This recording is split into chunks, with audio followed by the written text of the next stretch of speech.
Yo, what's going on everybody? Xanthos Vice here, and we are back with some more Punishing Grey Raven. I hope you guys have a great day so far.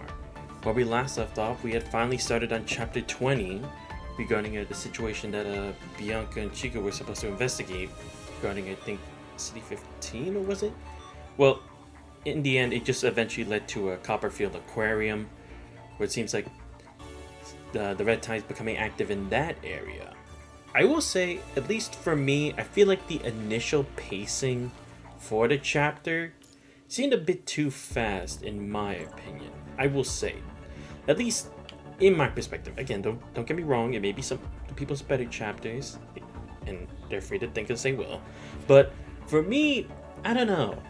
Because don't get me wrong, the second half of it is definitely getting better with, again, seeing people like who initially believed that they should give up fighting the fight to then actually helping with the fight for survival is a nice little thing to have. Don't get me wrong, that's a good one, especially seeing all the other forces coming together and even seeing Nicola actually side with the commandant for once and continuing the fight.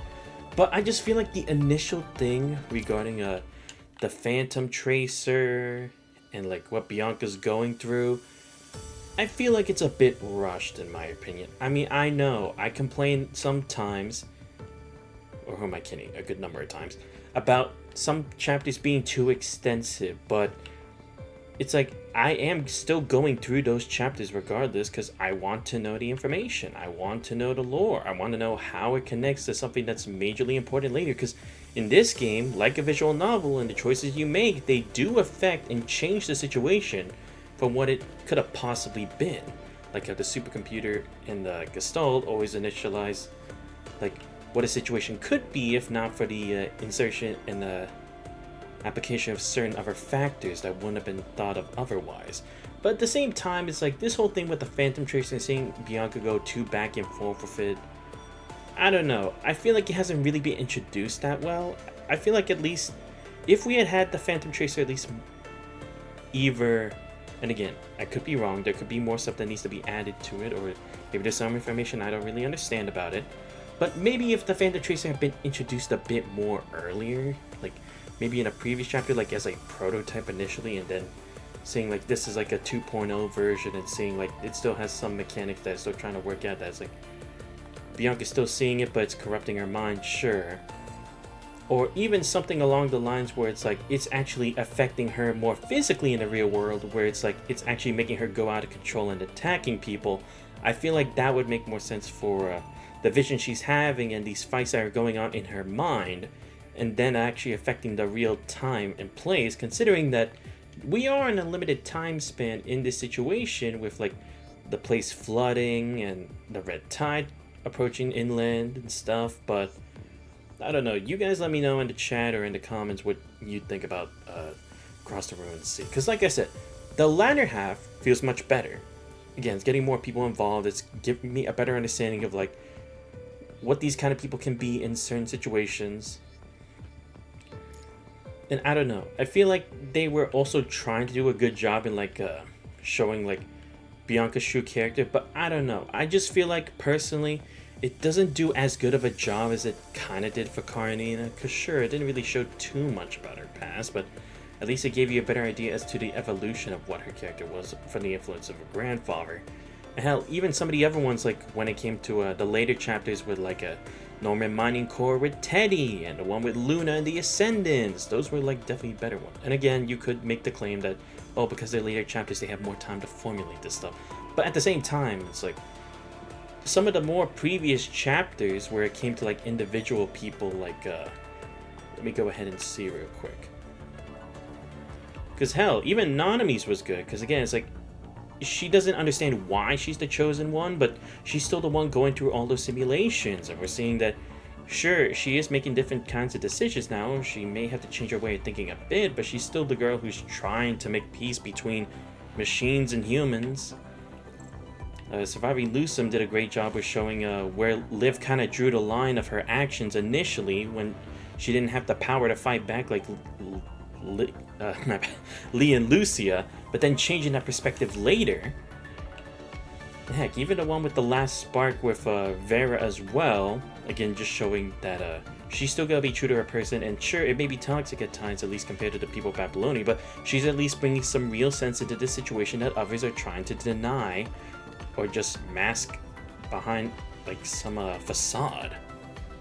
But when it came to Bianca's, I don't know, I just really don't feel like it came together as well as the previous one. Again, you guys can let me know your thoughts on it. I actually really appreciate it, because again, maybe it's just something I'm not understanding clearly, or maybe I just wasn't paying too much attention to some of these details. But anyway, we're gonna go with this. We're gonna finish this chapter. Oh, and also to let you guys know, I'm not gonna go to chapter 21 right away, because I realized that Spiral of Cronus is actually where that one OST that I really liked that came from I think it came from Luna's chapter, or maybe it was the one before. But I had a really good one. It's like, it came here, and I think I remember someone, I think it was Guardian actually, who told me that this was going to be another peak chapter, so I might save that for later. So after I finish chapter 20, I'll actually start doing the floating records, because again, I'm still going to have to do these at some point. They're going to have some ties to the story, like no one's existence, but the fact that I already got spoiled that this is Shrek even beforehand, so might as well go about it that way. So again, just letting you guys know about this in advance. Yeah, let's go ahead and finish this chapter.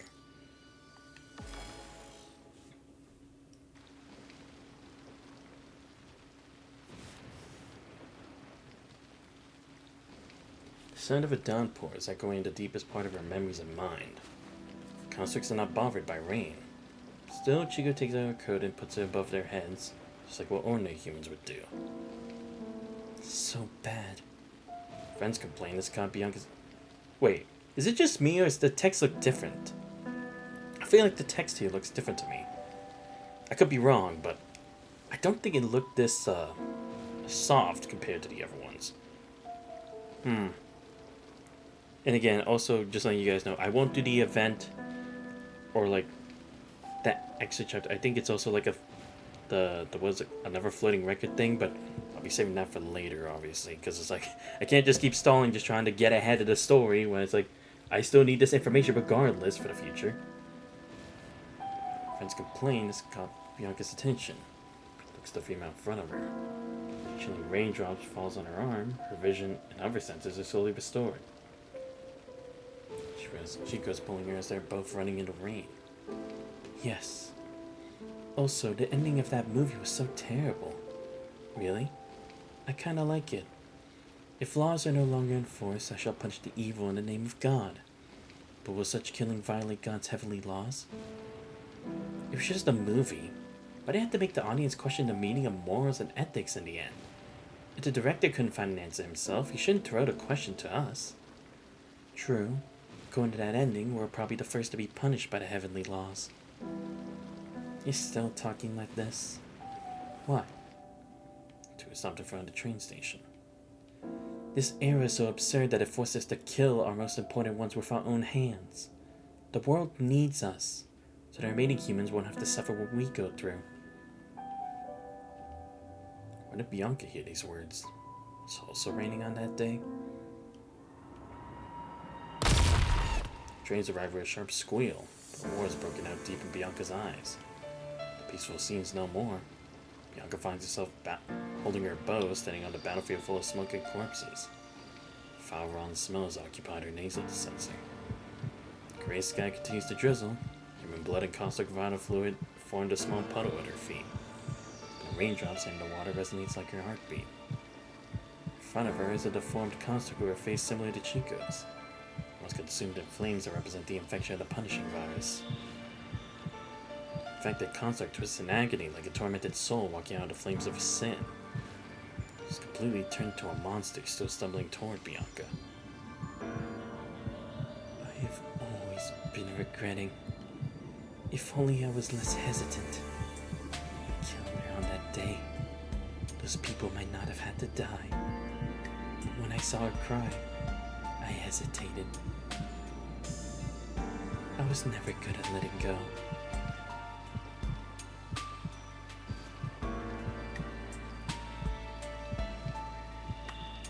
While corrupt and deserters are walked out of Crimson Rain, mumbling words of begging insult. Voice of these executed lies is ultimately merged and turned into a grievous scream. It's repeated over and over again.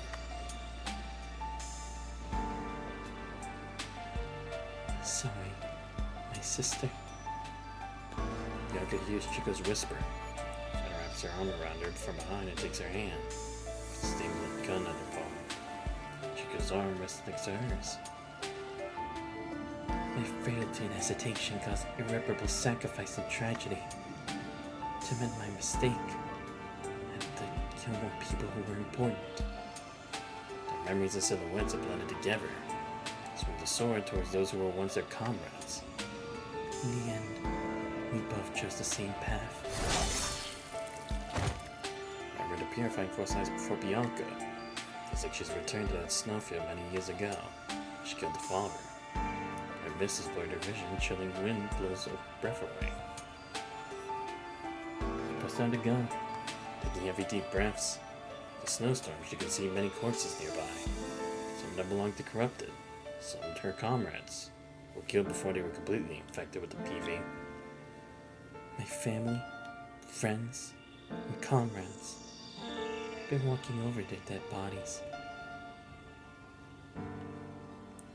When I first heard about Bianca's story, I was actually thinking, if only I could be as cruel as you when I face a similar situation. Give me a sec, I'll be right back.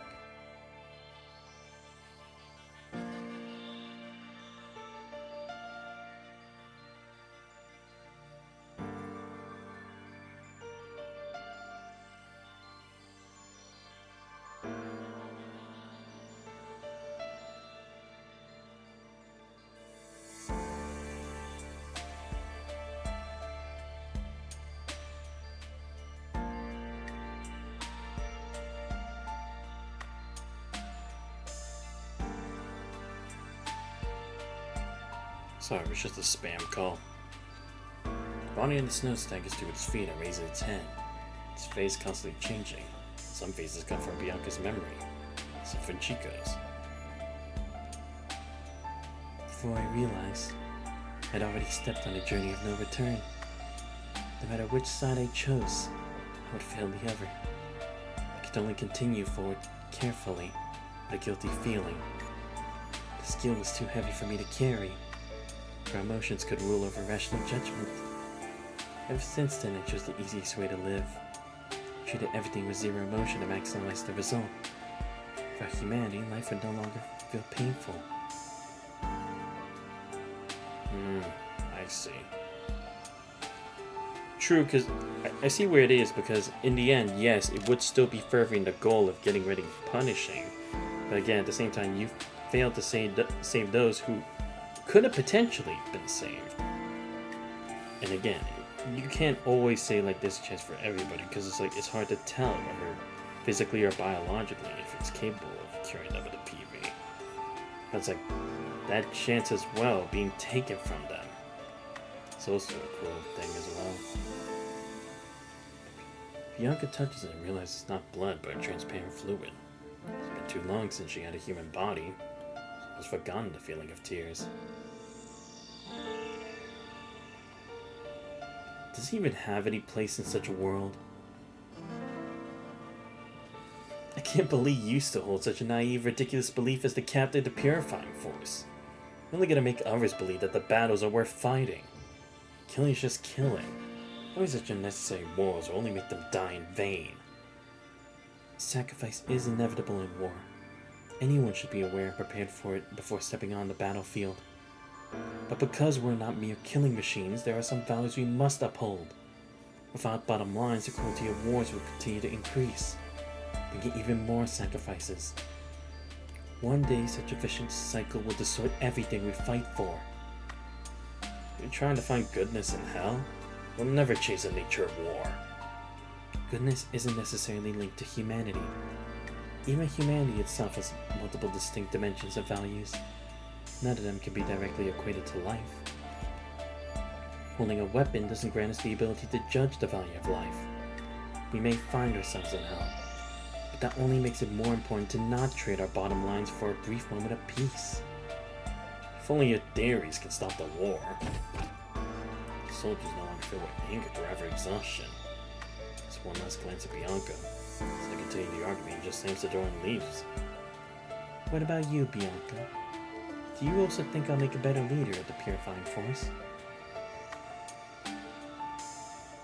Everyone acknowledges your strength and your decisive style. They just admire the strong. My strength came from the fact that I was willing to sacrifice everything. Killing is evil. Each time I made a decision to kill, darkness haunted me. But you'll never see yourself as innocent. You won't conveniently blame the PV or the wrongdoings in this world. You understand your sins very well. Knowing that you're on the way to hell, you still can't help but to respond to the voices asking for help.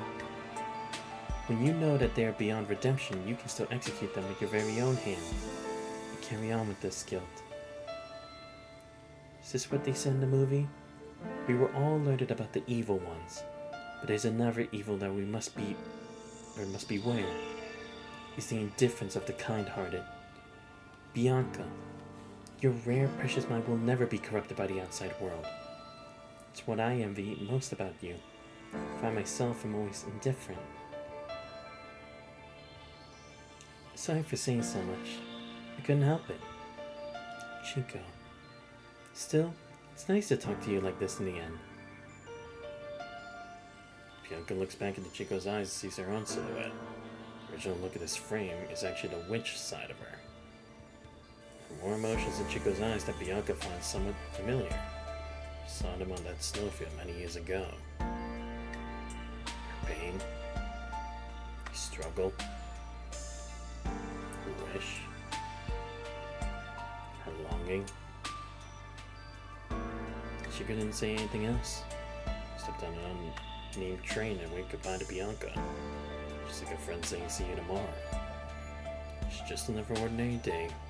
The missions, the always serious Chico would return to the Purifying Forces Lounge and smile to Bianca. They'll then have a simple chat in the lounge. Occasionally they would watch a movie for the Golden Age together before or during their vacation.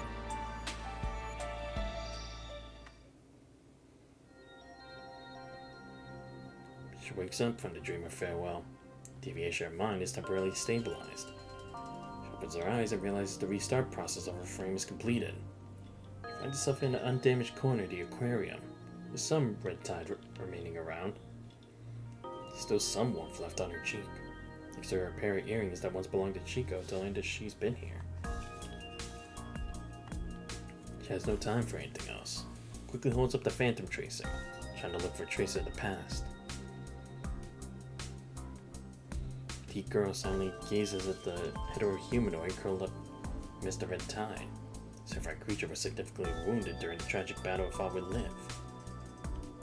Now only the female hetero creature is barely surviving, submersed in the red tide like a fetus floating in amniotic fluid. Only the remains of the hetero-humanoid were retrieved. Even after the red tide had repaired them, there was only an empty shell left. But that's okay. It's enough as an experiment subject. If this project can work, many who are unable to become constructs can still embrace a more complete rebirth. So we are Mother Cinderella. Thank you, Lithos. Come now, Grace. Is this it? Correct. You want to get rid of that body compatible with constructs to live a new life. You submerge yourself with her. But will I still be myself? Of course. I promise. You promise? No, you're lying. Do you think you have another option? You're exhausted, Grace. The never-ending escape, the red tide and corrupted. You feel death, yet you don't know when it will arrive. You're willing to believe in anything just to survive, be it God or the weapon in your hand. Isn't that right? You lied to many people and made them come here. You knew it well long ago.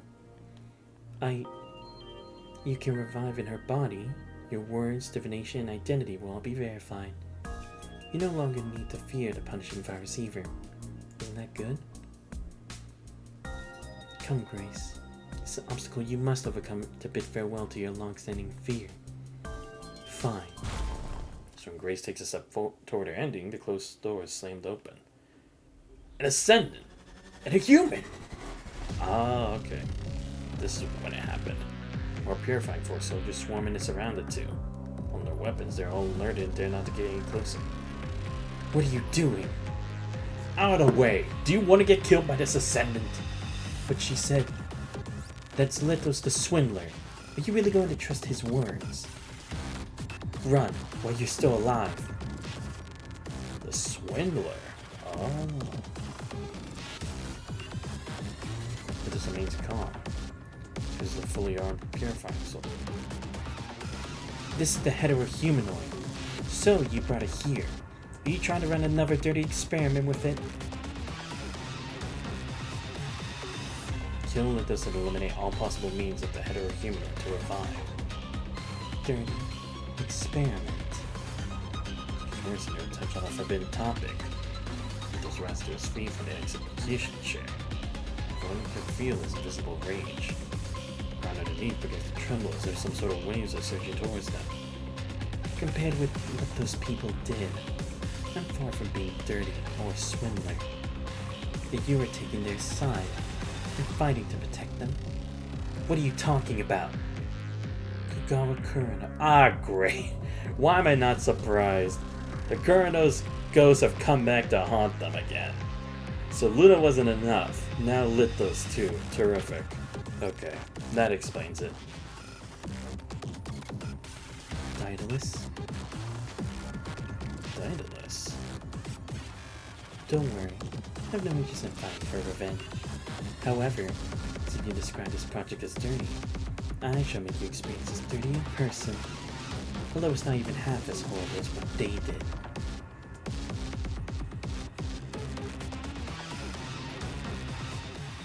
Battle's ended. Those purifying force soldiers have been devoured by the hetero creatures that came from the deep sea. If there remains. Enough. Kill me now if you want to. Chico is seriously wounded in the battle. Strangled by a fish-like hetero creature she sees as struggling, but gives Lithos a cold stare of any fear. You aren't waiting for me to beg for mercy, are you? I know all ascendants have their weird hobbies. I don't think any of the weird hobbies you mentioned. I hate to see you suffer, even if you are my enemy. Come, I'll give you a new life right now. What are you doing? Don't be scared. It'll be a happy dream. By finally revealing a glimpse of emotional vulnerability, Chico fails to elicit even a hint of sympathy from the assailant. Perhaps Lithos believes what he's doing is already an action of sympathy. The human is fled. You shall help me complete this experiment. It believes Chico pressing her against the fetus like humanoid. Now pray. If this project succeeds, your life will be carried by a higher life form. May you be blessed.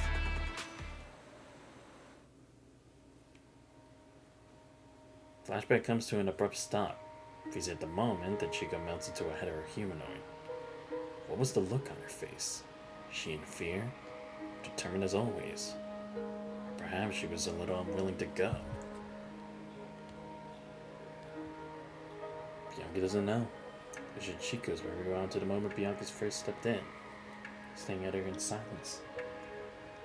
Finally figuring everything out, Bianca knows this place is where Chico was lost. Also where the hetero-humanoid, now with Chico's mind inside, saved her. Looks Chico's illusion disappears in her arms. As if we've been waiting for this very moment all along. The illusion is a large glass wall of the aquarium. She's all a reflection of it. The punching virus has eroded and peeled off the coating of stigmata, revealing another look of her. Which holding a sword staff. But considering that familiar appearance can help stabilize the mind, we made this coating in response to the short production time of the frame. Bianca rubs the hair around her ears. The first time she met Chico, she also helped it to do the same. Now you finally look like the captain of the purifying force, she said. Bianca ties up her long hair and puts on the earrings Chico left her. Wipes out the blood stain around her mouth, clears her coating, waves goodbye to where Chico's illusion was standing. My existence has never changed. That's why I still cannot laugh at you. Sorry, Chico. Closed her eyes, recalling all the memories and emotions that Chico passed her. But I will accept the changes within myself. She opens her eyes again. There's only resolution in them. She accepted everything of herself. Revived in the darkness as a witch. Picks up the weapon born in the darkness. Leaves the aquarium that's about to collapse and toward the light of the ocean's surface.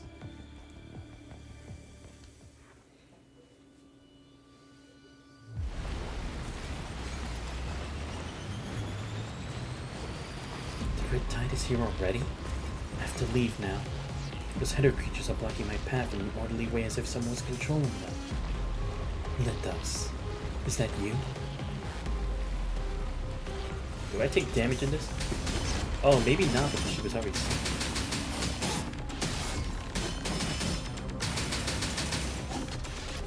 Oh. Oh, I can't actually eliminate them. Okay. That's... Ah, shit.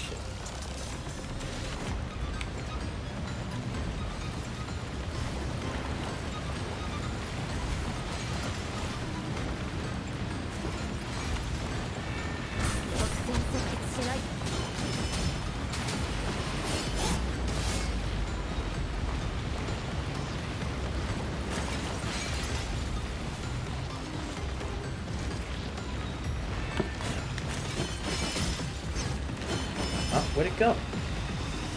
Oh, it's just gone. So I knew. That voice. No, I can stay here.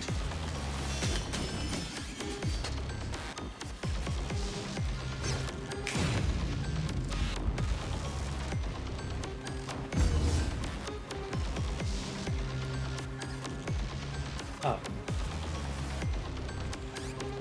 I was like, why am I still going slow for this? Because it actually put me in a crouch position. Wait, where am I even supposed to go?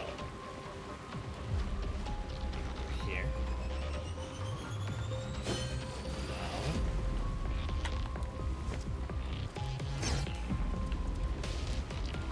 See, where does this thing even want me to go? It's not really telling me.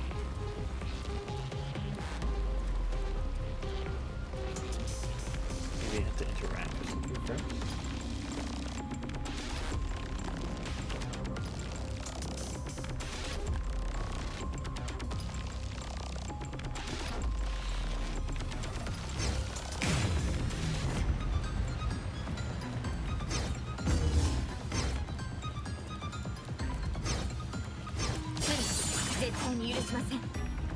Okay, there we go.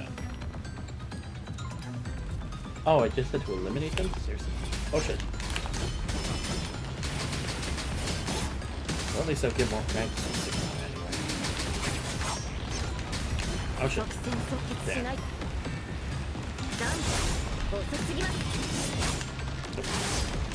Ah shit. Gotcha.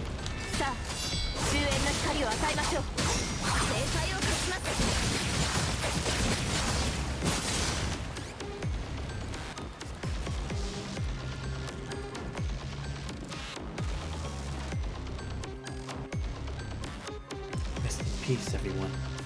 I will move on. The weight of life. To Crimson Sea. Covered long gray hair sits quietly next to the window. To people living on Earth, an incredibly long time has passed.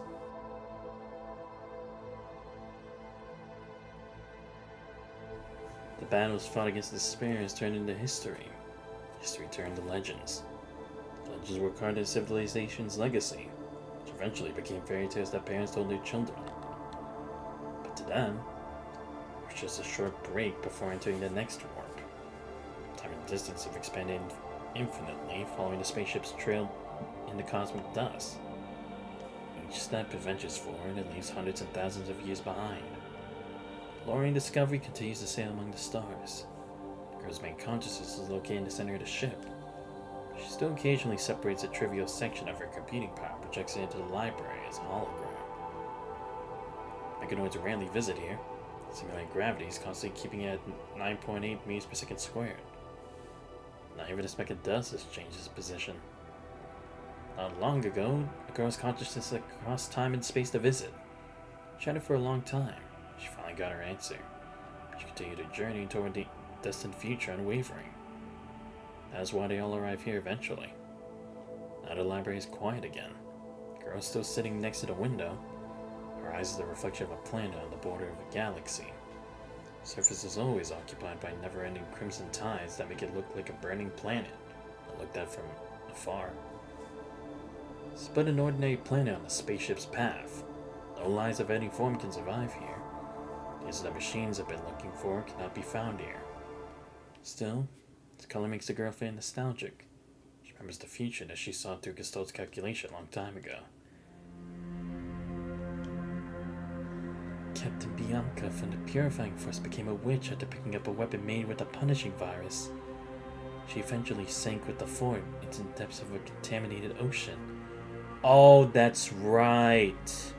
I forgot Murray had told us that in Naname's story. But then what was the difference here? Because again, there does seem to be a divergence point every time, but usually it's just a commandant. So then what was the difference here?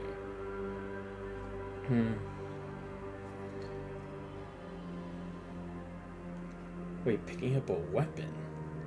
That doesn't seem to be the case, though. In this case, she actually like her whole body did. Sync with the fort. Okay, that seems to be different. So again, where was the divergence point from there? Where's it changed? Is it just that the commander was actually back in action to help her before she had become fully corrupted? Maybe that's actually what it is. Because again, this whole distrust with humans and constructs in that timeline hadn't occurred yet. Our man in the black outfit looks abnormally calm, as if tragic war was only an absurd dream in a distant world. I am the Vice Captain of the Purifying Force. Captain Bianca's gone missing during the search mission for Scarlet Revelation. I'll take over the mission.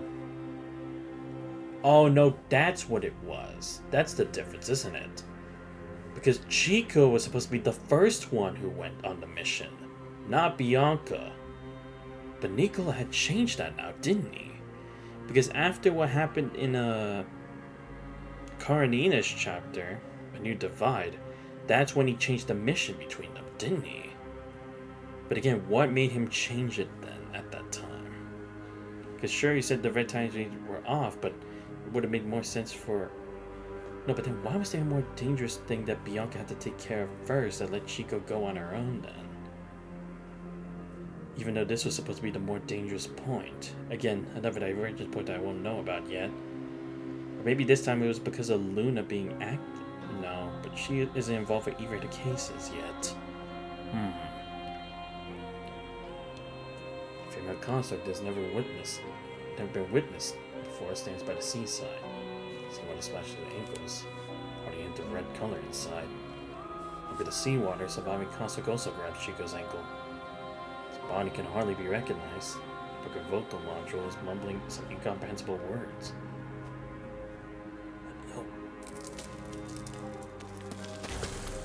Chico's not even looked away, just pierces through the broken humanoid's power core in silence. The water surges. She's blurred by viscous red. If it's dissolved within the red, it turned into thousands of corrupted, reshaping their hosts into red-time projections. A tall skeletal humanoid walks out of the sea. A broken lamp falls off her waist, only to be trapped by the hetero-consciousness host sworn to beach. Ah, okay, so in this case, in that predetermined future, Bianca was the one who became the core.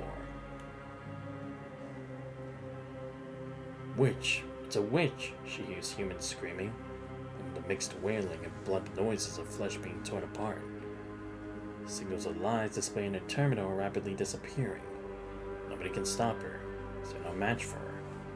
Chico looks up at a giant shadow as it walks over the waves, gradually engulfing her. Never thought that you would come to me in this form. Something is struggling in her eyes. Soon dies off. Bluish lips draw a ghostly smile, but crimson tears roll down the corner of her eyes. When I die, I don't want to see your tears, Captain. Are you laughing at me? Nobody can answer. She raises her hands. Sharp fingertips way past Chico's face, slowly circle her neck. Chico feels her feet off the ground. Not everybody can take the lies of their closest friends. Her life signals in her terminals drop to a single digit. Chico hears the sound of her neck breaking.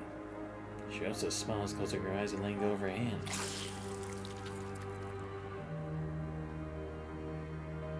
Scarlet beams are shooting into the sky. A young man stands on the bridge of Babylonia looking at the constructs around him.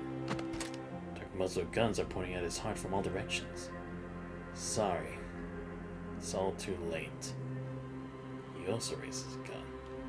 This is my final farewell.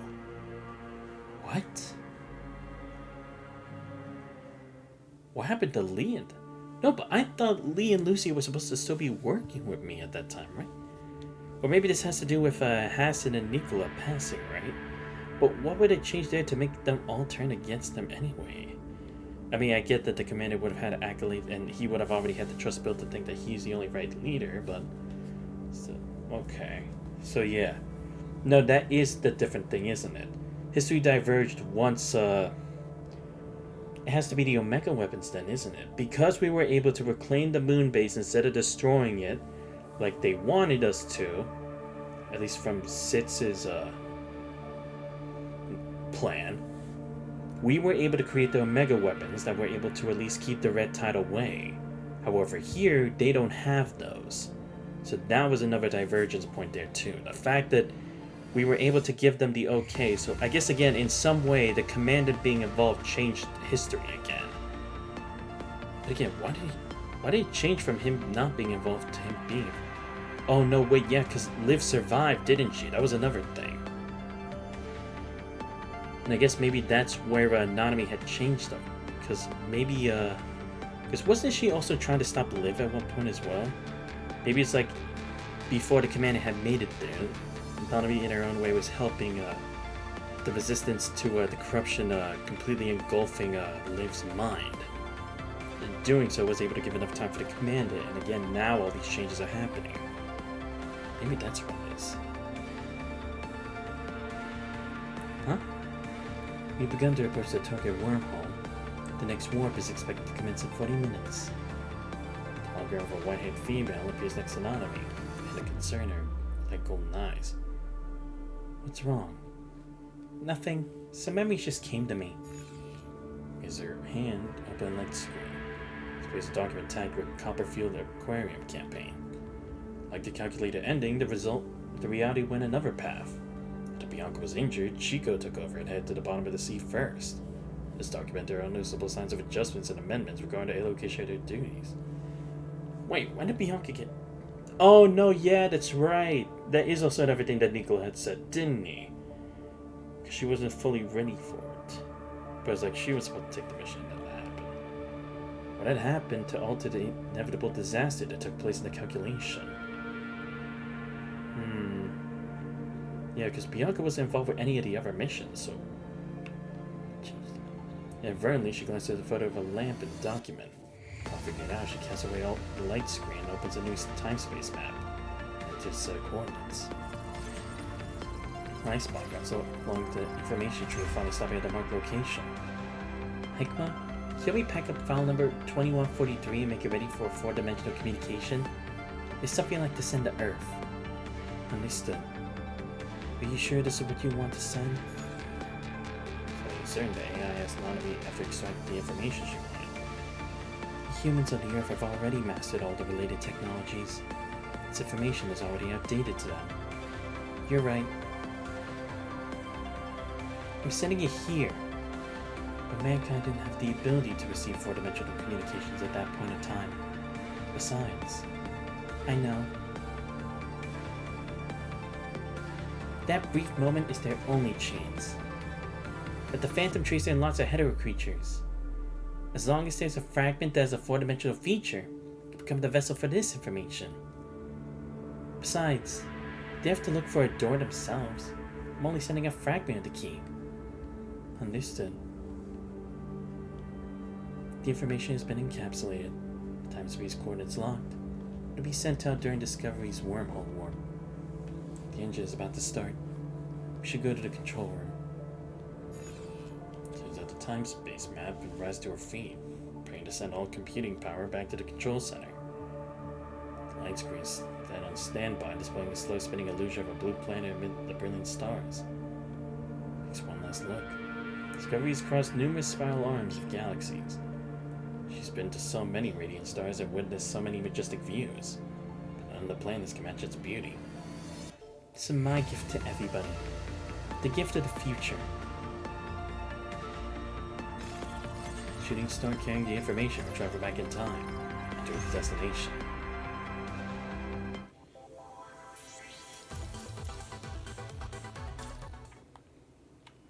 I see. Yeah, so not like you could transport actual matter through time-space, but you can at least send information. Especially since Nanabe has a connection with Gestalt, she's using Gestalt as a means of sending it from one particular time to the next. Alright. Lithos. Oh, am I actually gonna battle Lithos? That'd be cool. The inexplicable, ominous scent of death is lingering in the air. The putrid odor of rotten flesh has already begun to spread like with the wind. In the beginning, there were only a few monsters. As the sea surface continues to surge, more have returned from death crazier than ever. The sky's bloody red. I've forgotten who they are and where they had come from. The only thought in their minds is to hold the crimson monsters off at all costs. Once they enter the land, they'll slaughter everything in sight. The coast is covered in bodies and injured soldiers. Even you have blood all over your body. A silhouette suddenly shows up on the sea. What's that? Our task force members look in the direction that you're staring at. An ascendant! No consec sighted! Everyone, stay alert! Commander issues an order with a trembling voice. I don't fear my consec is frightening black aura around herself. Other concecs all look at her in fear and point their weapons toward her, as if she can easily slice everyone's throat with a simple gesture. A heavy barrage lands in front of you. Look up ahead of a creature charging toward you. It settles, you see Carnina rushing over from behind. All you stop! That's Bianca! The unknown female walks close. Dark-colored frame, she's holding a sword staff in her hand. Crimson seawater boils around her, making her look like we're walking out of the underworld. Though she looks completely different from Bianca before she went missing, you still recognize the sword staff and the lamp on her waist, let alone her familiar stance. Listen to Karenina. That frame. Lidra didn't hesitate too much after hearing your order. Please gestures for his members to stop attacking. Commandant. Bianca's back. Stands and feel. It must be her. Can't be wrong. Yes, what great news. Bianca? She kept us waiting for so long. It's Captain. She's back. Bianca. Is that really Bianca? It is Bianca. She's back alive. Message quickly spreads in the crowd as more soldiers shout out Bianca's name. Great. Finally, there's hope. Wait, what are you doing? Hold it there. And fall back now. I think I'm also done. Rookie. Take that, Commander. What are you talking about? The Commander grabs the falling consort. Not so many consort that the squad dashes forward at the same time, pulling his senior back from the brink of death. Looking around, this is everything you see. Cells of soldiers, terrifying wounds, blood and vital fluid, all mixed together. Casualties are devastating. According to the teachers of FOS, at this level of loss, Commander can only recognize a retreat to preserve as many lives as the situation permits, for the troops fall into complete disorder. When the battle reaches a stalemate, field commandants must make a quick decision. In particular, they must make necessary arrangements if the troops need to be evacuated and regrouped. In the situation, regrouping seems to be the most correct option. Are you really gonna leave like this? To retreat is to take your blade back temporarily. Don't wait until your blade is shattered. Don't be too late then. Do we still have a way out? How much time do we have left? Greed and hesitation are the most deadly poisons on the battlefield. Indeed, without a doubt, everyone on this battlefield is craving for mankind's victory. The victory of humans. Facing the enormous pressure to make a decision, you close your eyes hard. Commandant. You hear a familiar voice with a majestic view head floods into your vision. Long sword raising high amidst the lightning and thunder. So terrifying. Serrated edges look like sharp fangs that are born for slaughter, silently roaring into the fierce storm. So determined. Sharp outline points directly to the sky above, bringing its edge into tumbling darkness without hesitation.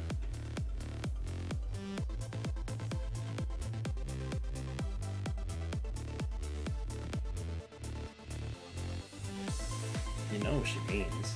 So do the Grey Raven members. Everybody's craving for mankind's victory. And that's why.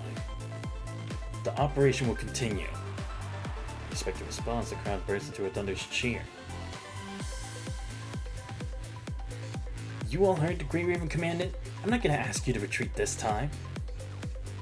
I've been holding it for too long. Time for some real action. Out of my way. Dynamite's incoming. You're just going by yourself. Follow her. Bianca's return, the concealed blades are finally unsheathed. This moment onward, there's no holding back.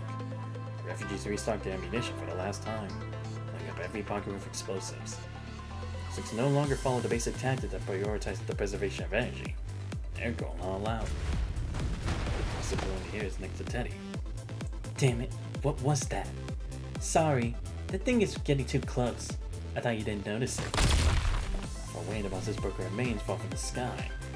A patch attached to its ankle detonates again, blowing up all the monsters nearby. Teddy fiddles with the remote control in her hand, seemingly unimpressed with the result, probably thinking how to maximize the damage. Set a spear shining with sparks. She's activated full thrust and turned her unstoppable knight, cutting away a large pack of monsters. Refugees may be unable to tackle large groups of monsters, but when they're separated... Come closer, don't be shy. Hurry, that hunter just knocked out another. Let's finish it off before it recovers. My gun jammed again.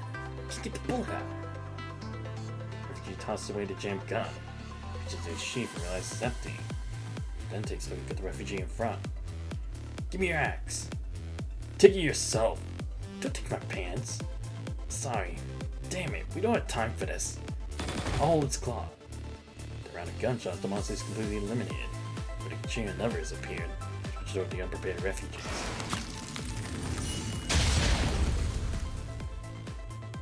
"17.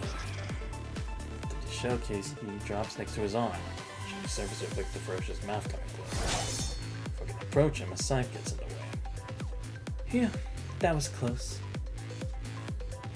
The Forsaken Sniper thinks it while ejecting another showcasing. Continues to 18. Just stop counting. Do you have time to pass me the new machine gun barrel? I got way too many things to do. Is this okay? Watch you just up his bicycle's hand, unleashing cold gas to immediately cool down the red-hot barrel.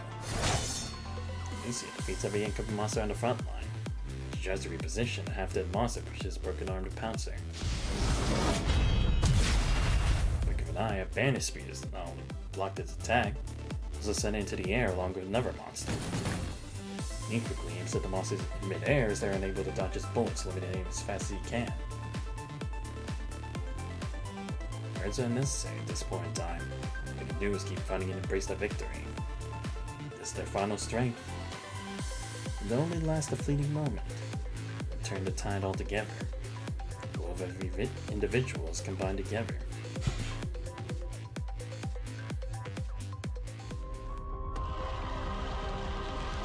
How pathetic, Chico.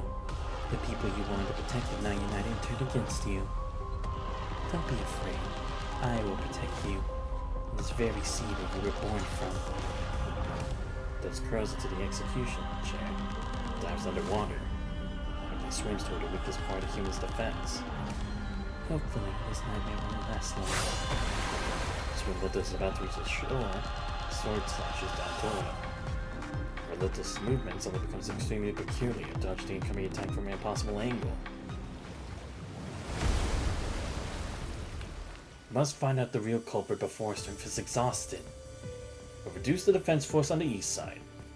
If the culprit's behind the attacks, he'll definitely target there.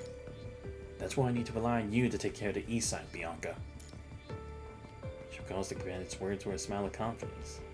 Not only because the tactic worked, but also because the efforts of everyone behind her were not wasted. Oh, that's right, yeah, because the east side was the part where we had the weakest defenses. She vows to bring victory for all the warriors, as well as the fallen souls. Victory for all humans.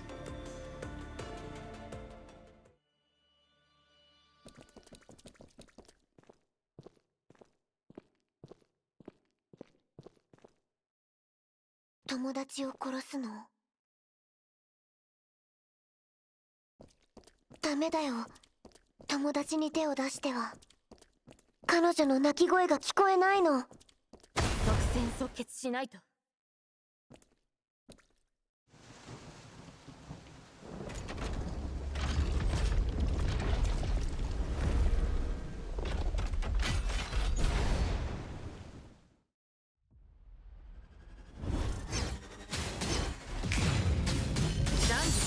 遅すぎます。抵抗無駄です。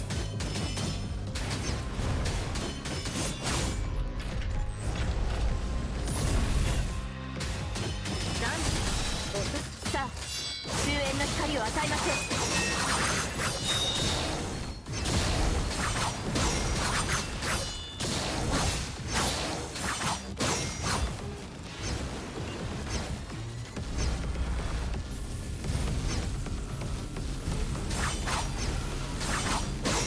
悪夢の終わりをここに宣告します。即戦即決しない。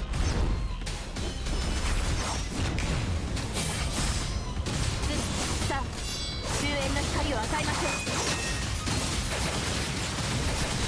悪夢の終わりをここに宣告します。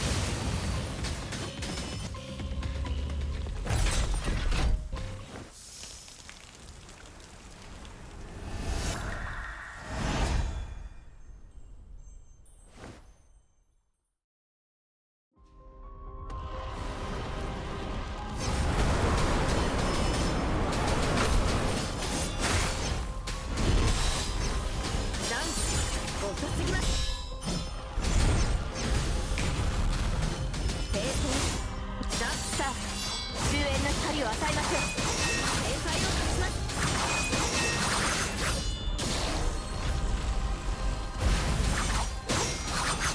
審判悪夢の終わりをここに宣告します。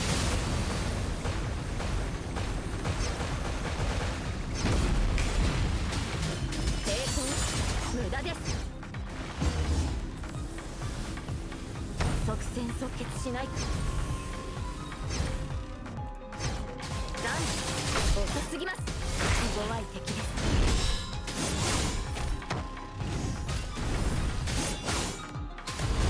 抵抗無駄で。さあ終焉の光を与えましょう。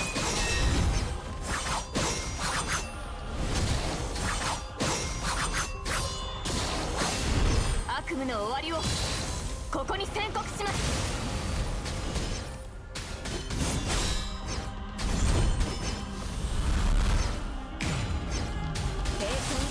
無駄です。即戦即決しない。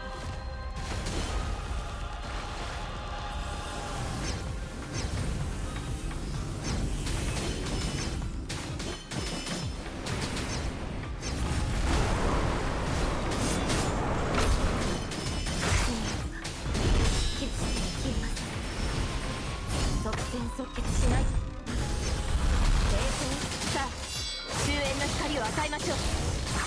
審判を下します。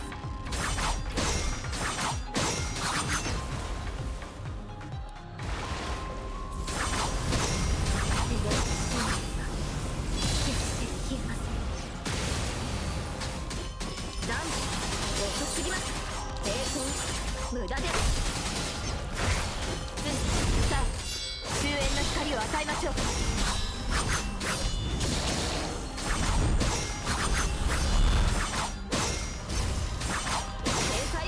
悪夢の終わりをここに宣告します。抵抗無駄です。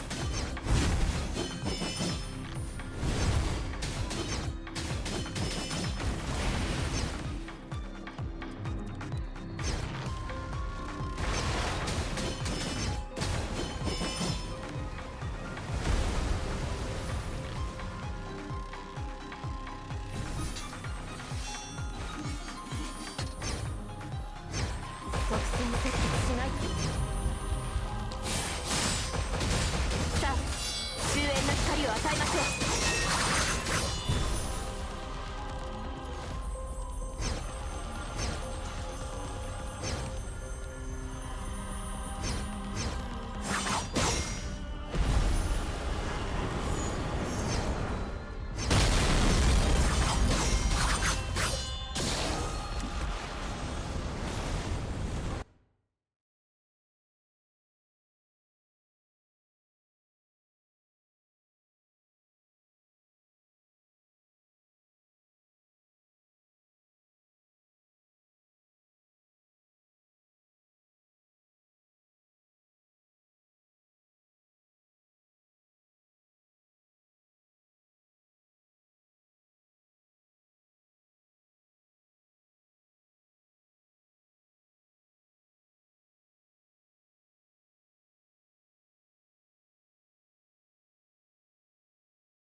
I don't know why there was no sound for it. At first I thought it was my computer that was wrong, so I was waiting till like, oh okay, is there gonna be a difference if I do it like this? Nah. Dude, how did I get points for this? You can't say that I didn't die more than once. I'm just saying. Whatever. Alright. Time to say goodbye. Because I was gonna say, it's like, we still didn't really defeat, Chico, have we? Lifeless Lithos falls to the sea surface. A lot of Corruptus suddenly show up in the water, stopping Bianca from retrieving Lithos' frame. At the same time, the Omega weapons are running at maximum power during the entire battle. Wonder if the relics are controlling them to make sure that they don't research ascendants, right? But the tide that once spread across the entire sea surface has been properly contained. Seized by humans, the giant heteromumanoid on the sea surface is also showing signs of fatigue. We're running out of Omega weapons. Someone get that thing a final blow. Leave it to me, Karenina. Bianca, are you hurt? You were lost at the bottom of the sea for days. What happened? The man soaked in rain and vital fluid and walks forward with the remaining purifying force members behind. Captain, I knew you'd be fine. You're strong. Don't worry, I'm fine. Looks around the remaining members, who suffered a substantial loss after engaging in battles with Header creatures for days. The young kid is still quite new, but he was forced to take up the role of temporary captain. Bianca grabs his sword staff. She gazes at the giant humanoid in front. His sort of body had almost inflated to the height of a building. What is that giant humanoid? The Ascendant has blended Chico's consciousness with the heterohumanoid's body. In other words, she also forms part of that monster. Chico. She was the vice captain of the purifying force team lost at the bottom of the sea. Yes, she protected me after Copperfield Aquarium collapsed. Are you talking about that heterohumanoid on the sea? Chico fought to the last moment before she was killed by the Ascendant. President might, Bianca gazed at all the purifying force members as they gathered around in awe. Never respected or feared their captain so much. Vonnegut used Chico as part of his heterohumanoid experiment, but she was not simply consumed by that monster. Her mind still lives within. You want to eliminate Chico. You shouldn't hold your weapon against your friend. Didn't you hear her calling for help? Her consciousness was crumbled into pieces. She could only express her will in a fragmented manner. Still, her remaining consciousness had been trying to protect us. That ever-expanding monster? Is Vice Captain Chico? Has she been devoured by the herd of creatures that spawned in the sea? To buy more time for humans? I don't know. Perhaps it was just the instinct of the heterohumanoid during its evolution. But I prefer to believe that she's helping us. Like I said, her shattered consciousness still lives in that monster. It feels more like she's struggling to end it now. Are you saying that monster is actually helping us? Whether intentionally or not, we're benefiting from the fact that she's devouring the punishing virus and hetero creatures. Bianca's terminals received a comms request from Babylonia. Comms which sees the name of the sender. Stigmata. You finally made up your mind to become a witch. Maybe just like what you said, witch formed parts of me, or forms part of me, is necessary chain of my life. But that doesn't mean I will be constricted by this identity. This sword is here to prove my determination. Go for it then. We're also very interested in the subject's own preference. I asked the Science Council to develop the frame exclusively for you. Take it as a gift. I'll be looking at you. Right. Bianca, before the engineering force came to the surface, the Science Council asked us to bring your equipment. The woman said you would definitely make use of it. When was that? Why was I not aware of it? She was probably concerned that your violence might break it, given it was highly complicated. They located the container she was asked to bring along. Surprised as a man in a white shirt curled up inside.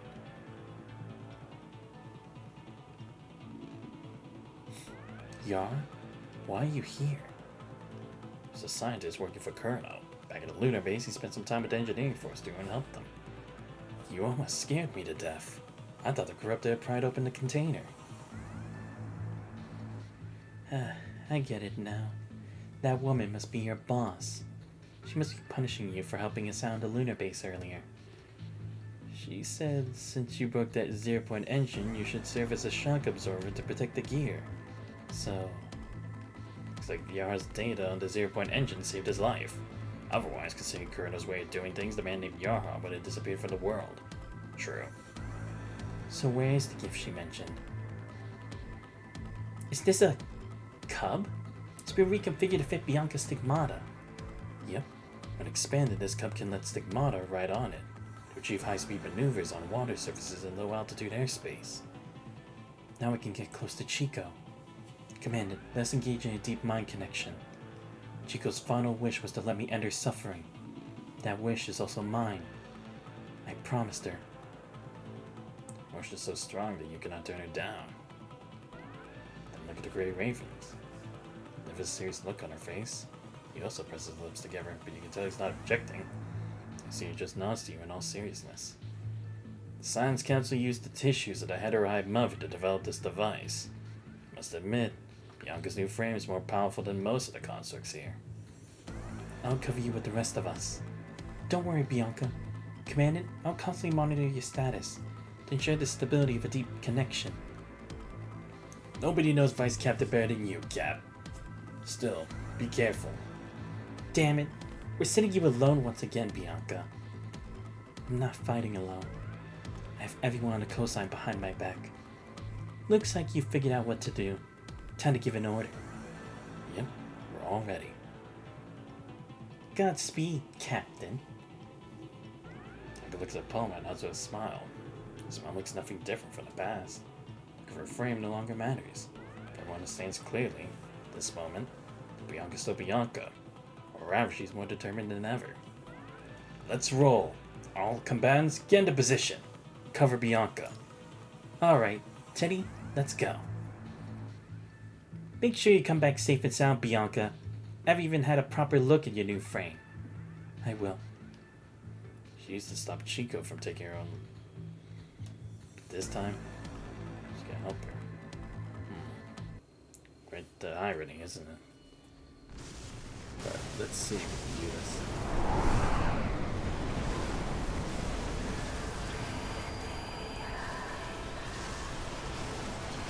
Holy shit. Wow, it actually is kind of like a parasite trying to take over someone. Oh boy. Probably not gonna get this without a death. So let's see how we can go.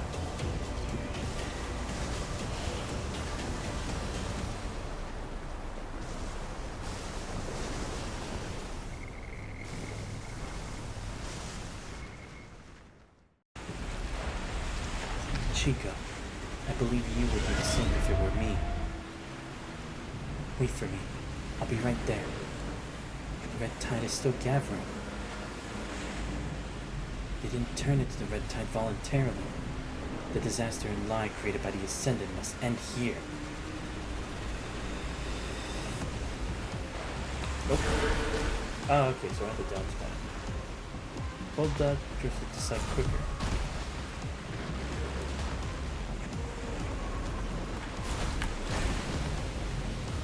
Ah, I see. Ah, shit. Where am I supposed to be going? Oh, okay. This is the other end.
私の重みを分かってる。肩を並べて救いようがない世界を壊して傷だらけの世界を修復して。どっちが本音なのか知っている？ええ、知っていますとも。これは全部彼女の本音です。こんなになっても残された意識で私たちを守ってくれている。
ビアンカ。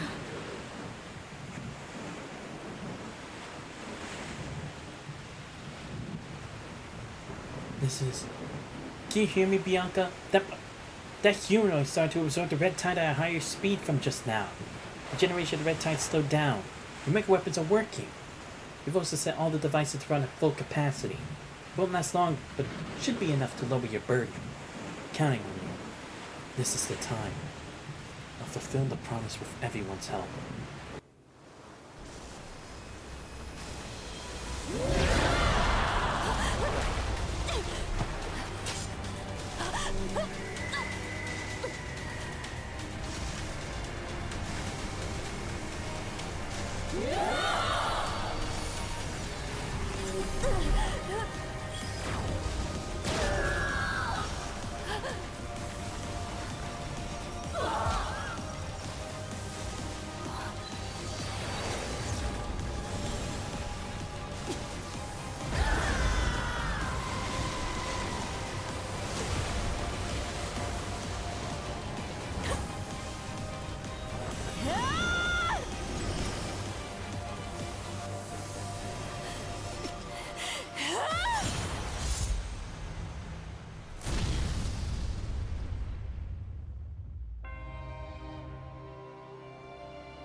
After calling Bianca for one last time, Chico fell in the sea. She didn't sink to the bottom, turning into numerous punishing virus particles that gradually disappear in the air. Bianca reaches out but cannot hold anything. The sea breeze seems to have brought Chico's unfinished words. Help me. Don't go. Farewell. Is this what Chico was longing for? She must be fearing the loss of life at her final moment. Fear is the source of many emotions. It drives people forward. Humans aren't perfect because they are imperfect. The courage to live on comes from facing our weaknesses, not for denying or alienating them. Chico said, Bianca knew she was beyond redemption, so she put an end to her suffering and carried on with his guilt. Chico, I will carry the weight of your life and continue moving forward. A core fragment drops from Chico's remaining body as if she had heard Bianca's response. The fragment actively lets Bianca's lamp absorb itself. There seems to be a connection between them.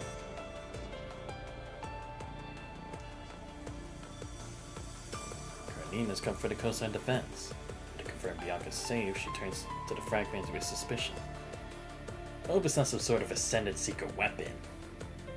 It almost feels like a loot that dropped from the boss. Come on, stop thinking your games. So I need to clear up the battlefield. Killing a hetero creature trying to go on the shore, Wanchi also follows over. The tide is mostly withdrawn. After the hetero humanoid was defeated, the suppression of our mecha weapons also began to intensify. Everyone's gathered near the shore watching the surreal view. Finally! It's all over now. Bianca, Chico. Commandant, do you think Chico had her redemption in the end? Nothing can save the hearts of people on a battlefield. True. Human heart is the last thing that can be saved in a war. Still, I believe that Chico's soul, after so much suffering, she was saved by Bianca. I don't know what exactly happened at the bottom of the sea, but I can tell she's doing something similar, just like you did. Indeed. I too believe Bianca must have kept the promise between her and Chico. Yep, just like Grey Raven always delivers our promises. Of course. What's it look like? Looks way as if he'd not want others to see his expression. Nothing. Just some commandant being sentimental again. In what way? It does feel a little weird. Recently, he's been working on the adaptation of a new frame in the Science Council. Even other Grey Raven members do not get to see him that often. Now's not the time to ask. Speaking of it, this is the first time that Grey Raven's on a mission together after that. Glad you still remember we're on a mission. Let's clear up the battlefield first. Liv looks at Lee and you, finally realizing something's a little odd. Sure, I agree you're both Commandant and Lee. I'm just happy that we get to fight together and win the battle again. Grey Raven will get rid of the rest of the hetero creatures on the west side. Lucia's just as forthright as always. What's the matter? Nothing. Everyone, let's keep fighting together. Did someone just tell a joke that I didn't get? No, but we haven't been together like this for a long time. I'm so glad, Lucia. Yeah. This grand battle is about to come to an end with the setting sun. He stands on the worn-torn shore, gazing at where the hetero humanoid disappeared with a frown.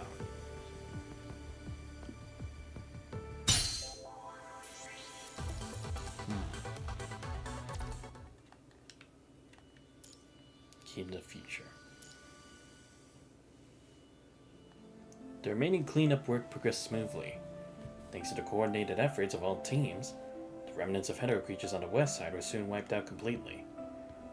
Reported casualties and loss of equipment, the Babylonian were told the shuttle had already departed. They have stayed in the west to perform emergency treatment on the wounded soldiers. Lee and Lucia went in other directions to continue searching for survivors. Meanwhile, you're staying in the command center to help the seriously wounded consort stabilize their mind. Thanks. I feel much better now. Has anyone seen Bianca? Captain? She was heading that way. Find her by the seaside. Over the clearing battle smoke. Heavy clouds hanging overhead are gradually receding, so they're declaring the end of the battle. The setting sun shines through the clouds, leaving a gentle hue of colors in the distant sky above the sea. She sits on the edge of the breakwater, gazing at the distant sky absent-mindedly. Walk next to her to look at the vast sea together. Commandant, it's over. Yeah, it's all over. I guess we'll witness many more losses and farewells like this one in the future. She whispers softly in a complicated tone, but no confusion in it. Think so, but we'll carry on with their will. You're absolutely right, Commandant. The blonde female stands in the wind, reminding you of the construct pulling her bow against the giant heterozygote long ago. Venus and Stigmata look so different. Bianca, you found her. Have you also found yourself? Looks a little surprised initially, but soon understands the meaning behind the inquiry. She nods, raising her hand to gently tuck a strand of hair that dances in the sea breeze. The earrings that once belonged to Chico are glimmering at her fingertips. You look a lot more determined. I am. Bianca makes the first pure, genuine smile that you've ever seen since you started doing missions together. Time for another one. Both of you just sit side by side, quietly watching the sea getting peaceful again in the sunset. A few seagulls glide past, screeching in the wind. Moments later, you hear a few calls from afar. You look over, you notice some Purifying Force members waving in your direction. At the same time, the Terminator receives a signal that the show is about to arrive. Time to go back. Alright. Bianca turns back for one last time, holding her sword horizontally in front of her chest. Closes her eyes, facing the direction where the hetero-humanoid disappeared. Is she praying? No. Looks more like a silent farewell, or a devout oath. The phantom trace on Bianca's waist makes a brief hum as if it sensed some sort of connection. Fragment-like objects flickering in the center of it. What's this? It fell off her and was absorbed by the phantom tracer. I have a feeling that this is very important. After returning to Babylonia, I'll submit it along with the mission report. Let the Science Council analyze it. Maybe it was like a piece from the humanoid before it merged with Chico. EO2 Babylonia Science Council. Frame adjustment completed. All parameters normal. Bianca walks out of the training room. She changed back to the Veritas frame after coming back to Babylonia. You fix the unstable mind of this frame? It's all good now. After rounds of adjustments and upgrades, Veritas can definitely replace the damaged Zero.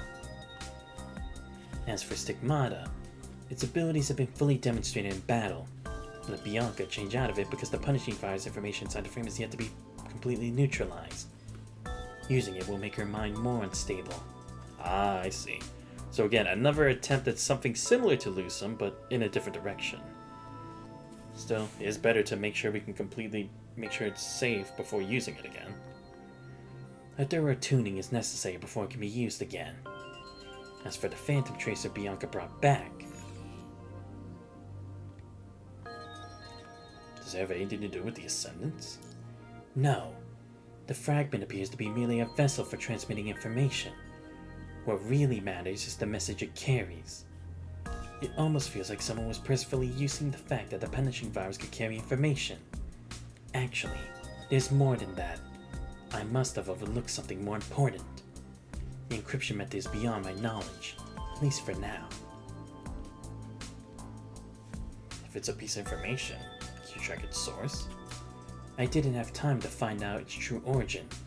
The first piece of deciphered information looks like a message. Oh, is this what Nanami was sending to the past? Only one obscure message was deciphered from the codes. This is the gift of the future. I don't know what it really means. The message doesn't quite make sense, but that familiar gray-haired girl suddenly appears in your mind. Gives you a bright smile that walks away into dazzling light. Speaking of it, I haven't seen her in a long time. Anyway, there's still a lot of unsolved mysteries regarding this fragment. I'll continue analyzing it. Apart from the fragment, the production of mega weapons also needs to be prioritized. We've almost used up all the available inventory in this battle. Sorry, but we won. Like you said, the people who bring us hope are the most important resources. The battle outcome is exactly like what we estimated. Most of the participants have survived. There's no better victory than this. The only regrets is that we cannot retrieve Lithos' frame. I was already getting close to where Lithos sank, but a large number of hetero creatures suddenly appeared from the sea. When we cleaned them up, his frame had already disappeared.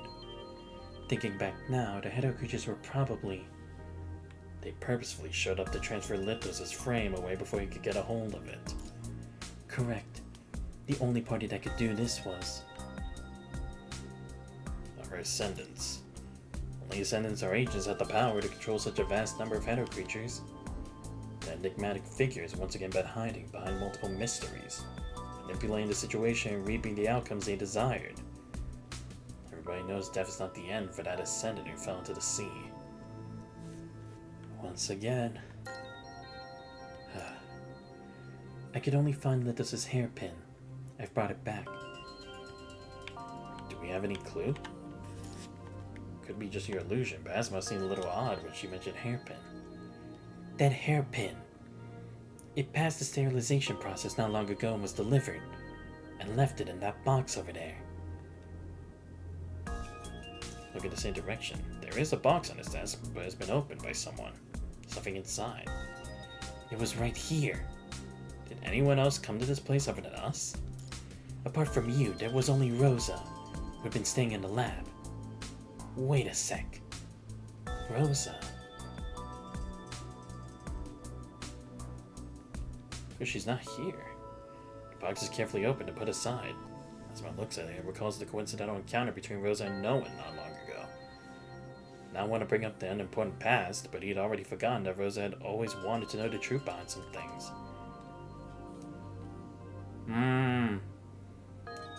So again, maybe a construct that people knew about, but then was harmed because of Kurano's projects again.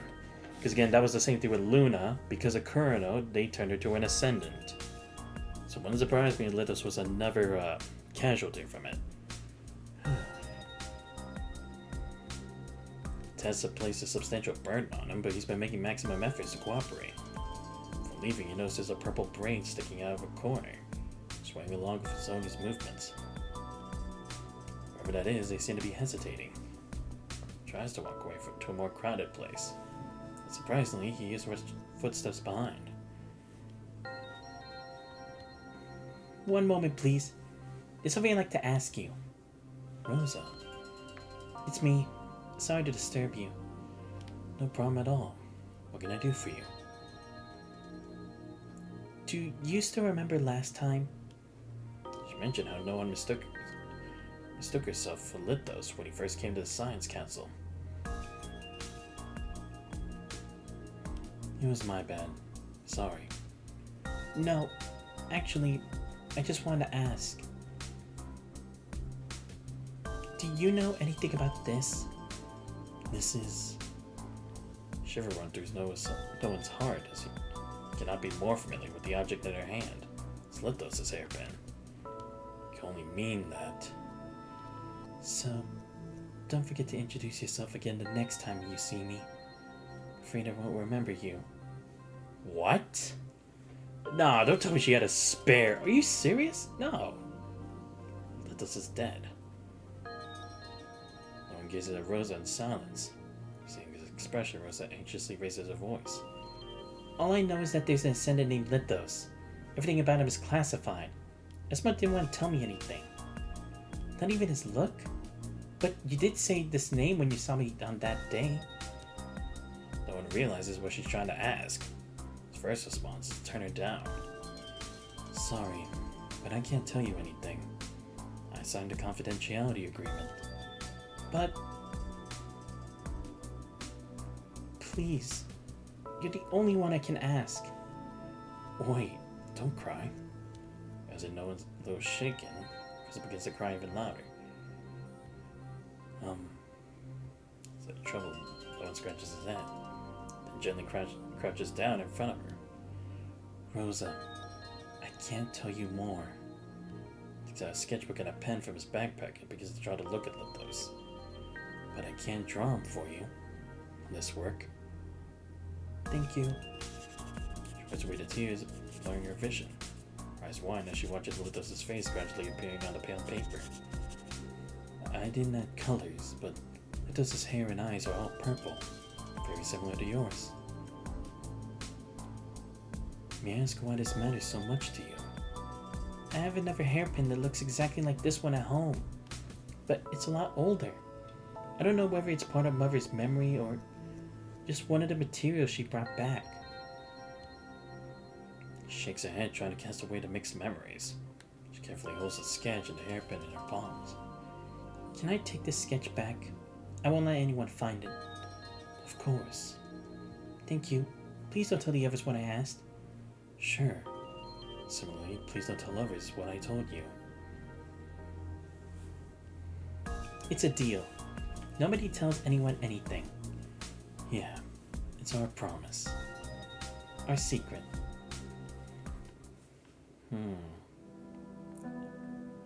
Star of Life, Commandant's Ward. Vanessa sits silently on the hospital bed, gently touching the horrifying scar on her left eye. Picks up the damaged small terminal and opens up an image folder hidden with Commandant's highest permission level. Only a few images in the folder. Her hand paused on the latest one. Secret.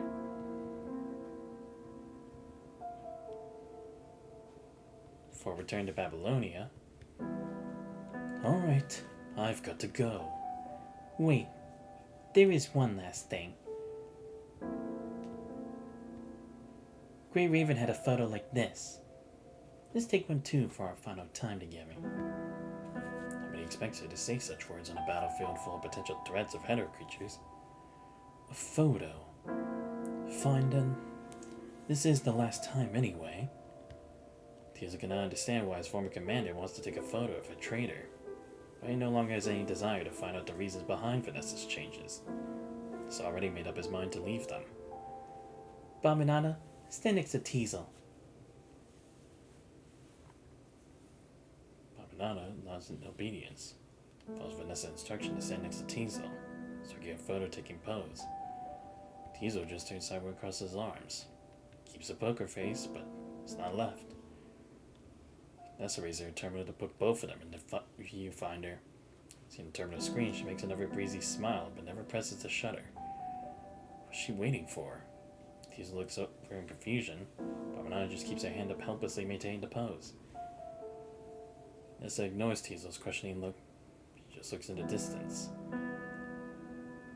At the very end of her vision, she can barely see a familiar pink figure on the distant coastline. Completely unaware of Vanessa's gaze, Liv rushes directly to the wounded constructs. Vanessa cannot see her face, but she can easily imagine her expression. Must be that same firm, determined look that once made her laugh. Just like when she cut off her long hair in the factory ruins, or when she said, "I won't flee in the ambulance." The Grey Raven in that ambulance reminded Vanessa of Tiazo, who had gone missing. She's seen many dolls who died and fled from her hands. Never thought that one of them would come back to save her life. Perhaps it's already too late. Something has changed indeed.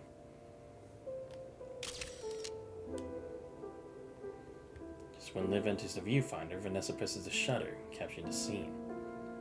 Baminata is still submissive, but Tiazo no longer obeys orders. Vanessa still does not want to be in the photo. Limited distance, the once glorious egret as their first and last photo. Gonna part ways. Alright, it's over. Tiazo looks away and walks in the opposite direction. Cannot hold him while walking past Vanessa. We'll be enemies the next time we meet. I don't want to see a traitor again. Besides, once I throw away a doll, it's no different from dead to me. Vanessa feels her body getting increasingly heavier. She no longer looks at Tiazo, but raises her head and walks toward the temporary command center. Baminata comes to Vanessa and helps her walk. She looks back at Tiazo for one last time. Just pray we'll never meet again.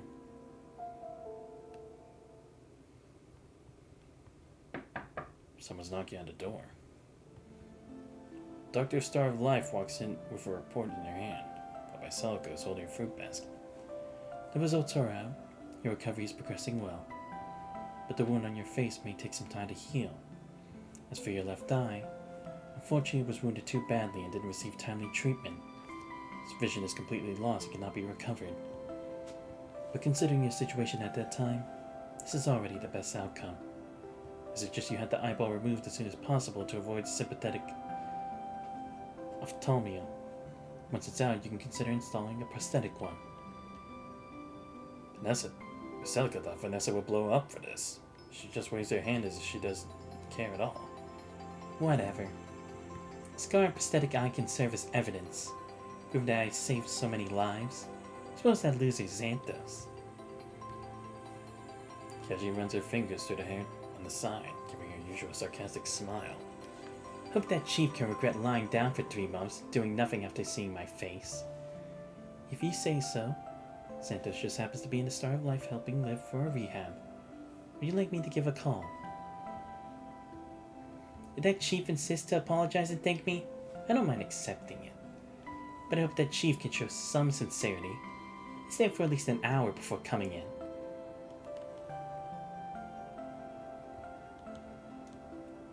That's what she said. She's just... Commandant? Vanessa did save us in the evacuation of City 43. Without her and Baminar to cover us, maybe everybody left in the conservation area would... I know. Mediconsec mentioned that long-lost Vanessa showing up at the temporary command center, seriously wounded.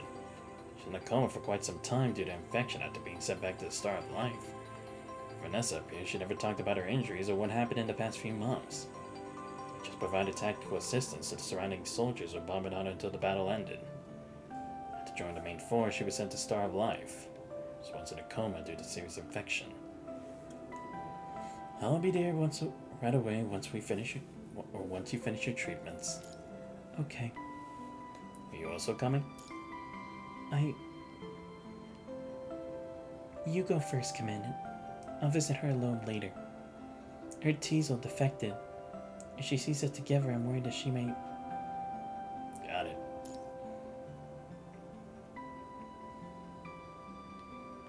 Half an hour passed after all the treatments were completed. Followed Celica to Vanessa's ward.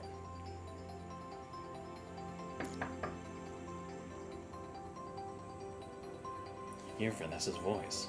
Like the mean sarcastic impression she usually leaves, this time her hoarse voice sounds weak and lonely. It's me. What? Voice immediately changes to another tone as if the loneliness was just your illusion. I'd like to apologize and thank you. Can I come in? Wait, I can't believe you're so rude. I said show some sincerity and send it for at least an hour before coming. Not only did you didn't stand long enough, you were also a full 34 minutes late. Is that how you treat someone who saved your life, Grey Raven Commandant? Heard her injuries are bad. Yes, because she wasn't treated in time, she's almost disfigured.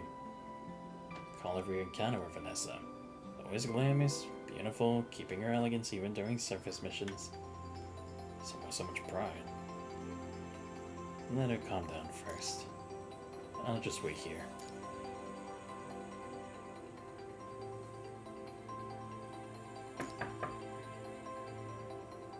Come in. First smell light fragrance, then see Vanessa sitting straight on her bed. Vanessa's mostly the same as how you remember her, but with subtle differences. She's dressed in a glamorous gown that looks out of place and wearing near flawless makeup. There's her delicate eyelashes and a complicated but beautiful laced eye mask on her left eye. So you can't see the horrifying scars under the mask, you look carefully. What are you looking at? You tired of your own eye too? Sarcastic as always. You seem to be in good spirits. That has nothing to do with you though. Yeah. You're an idiot who couldn't even protect yourself. Even your constructs are eager to throw their lives away. Now for me, you wouldn't be able to stand here. Do you even know how messed up you looked when you lay on the junk bed in the basement? Do you know how much hassle you caused? Words are more aggressive than ever, as if I triggered something. Feels like she's just taking it out on me. Weren't you going to push the door in? Why aren't you talking now? She seems to be in a good mood as she begins to smile. She fails to pick up the white porcelain cup. and wrapped in bandage, just moves past the cup and misses it. Puts the hand back at her instinct, splashing water that soaks the bandage on her. You... Forget about it. It's already cold. She quickly conceals it, but you still see a moment of frailty in her eyes. He's a hot one, then. Grey River Commander being so submissive and obedient to me. It's definitely a new experience. I'm not used to this. Well, you better not.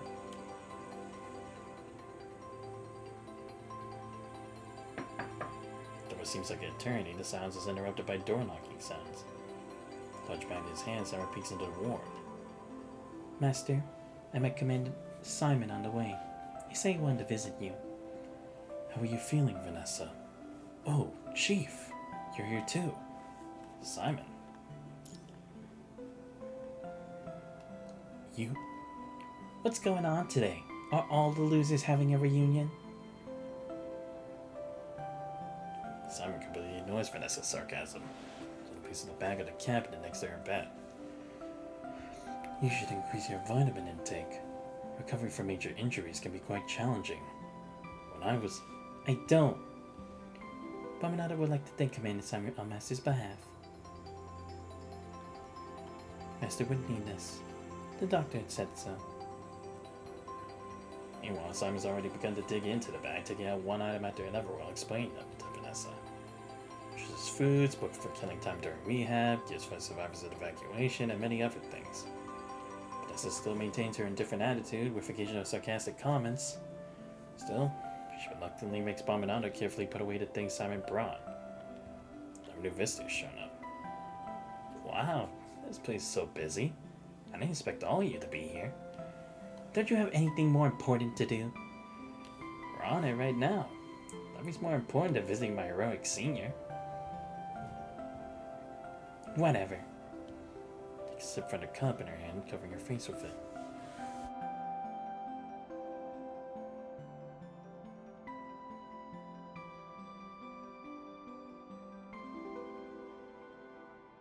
The four of you sit together, enjoying a rare moment of tranquility while reminiscing about the past in FOS. Since graduation, you never had such a relaxing time to interact with your classmates, even during official school reunions. Maybe the next time you can meet somewhere else other than Star of Life. Probably to Bianca when you leave Star of Life. Bianca? Commander. But continue to walk your own ways. If your consorts quickly run past calling your name. Captain Bianca! Bianca's elegant but determined steps come to a halt. She pauses her head as if waiting for her members. Can't help but stop walking and glance back, catch a glimpse of Bianca's smiling profile as she turns towards them. The purifying force you remember is always serious and distant. They don't want emotion to hinder their actions. They know that one day they may have to turn their blades against their former comrades. I guess we'll witness many more losses and farewells like this one in the future. But right now, they can stand together and walk forward like this. Something's changing, quietly but surely, just like burning flames. One day, all the encounters and separations will turn to the spark to light up the silent sea. Guide away to hope.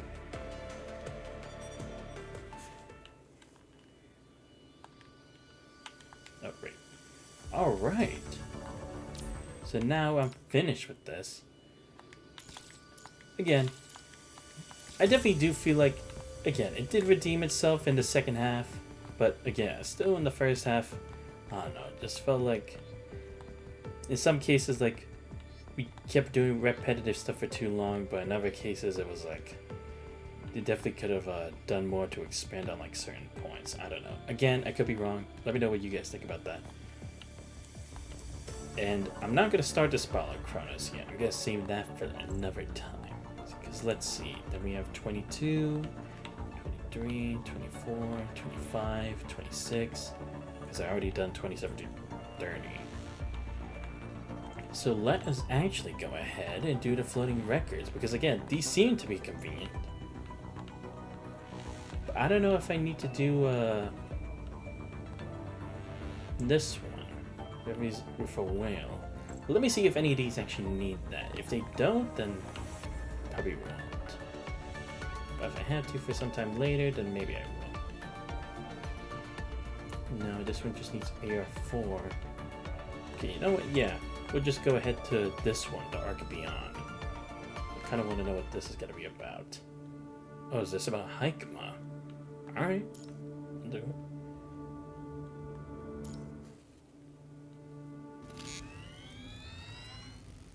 Let's see.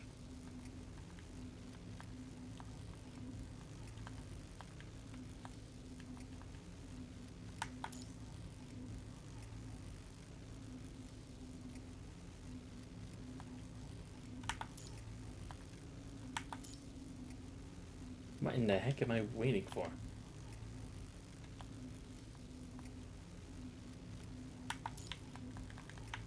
Okay, there we go. I was like, is it gonna stay like that forever? The data stream quickly flows across the screen, the ever-changing numbers indicating progression. Hundreds of large computers sit squarely in a dark room, humming in silence as they operate, each their ports flashing a dim blue glow. This room is a cold, calculating brain, flickering light indicating that it has started thinking. At the side of the room is a large terminal. A black camera rises from within and slowly rotates. Its lens and aperture diaphragm twitching for the changing focal length, like an eye exploring the unknown. At the full rotation, the camera stops at the front. The male researcher appears in its view. He's focusing on a small monitor below it, his fingers moving and tapping on the screen, his expression nervous.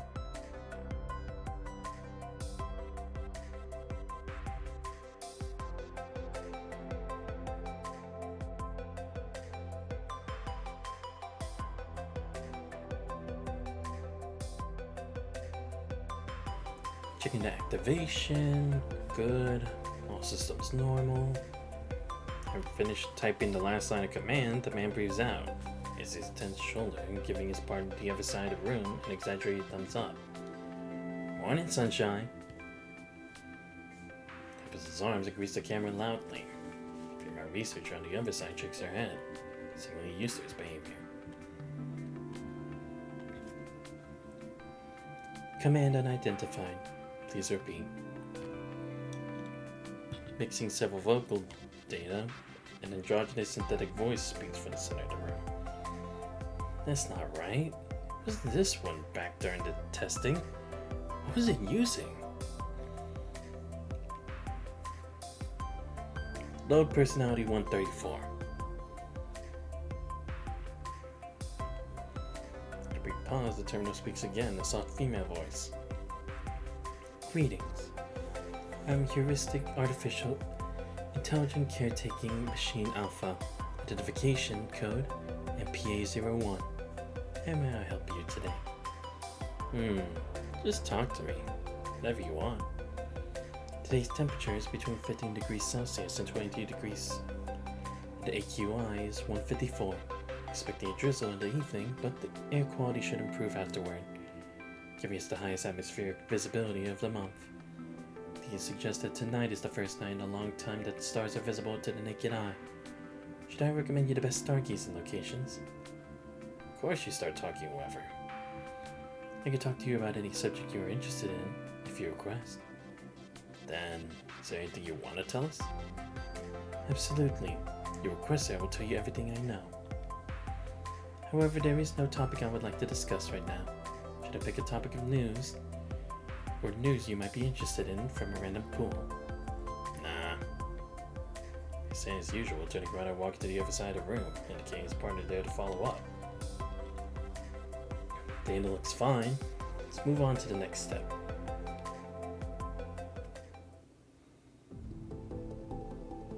A series of data projections unfold in the center of the room, showcasing 3D figures slowly spinning. PA1 immediately scans them all. One of them is not a machine. Humanoid, zoomorphic, gadget-like. All of them are equipped with various levels of AI and placed in different environments. Among them are robotic pets that offer their authentic companionship, and some humanoid butlers and home-cleaning gadgets, humanoid pop stars as well as dozens of bionic animals created during the bionic restoration craze. Lots of models. Every one are carefully calibrated with specific elemental or experimental variables. all tagged with form-controlled experiment under the Machine Consciousness Experiment Project database. Here's your job, MPA-01.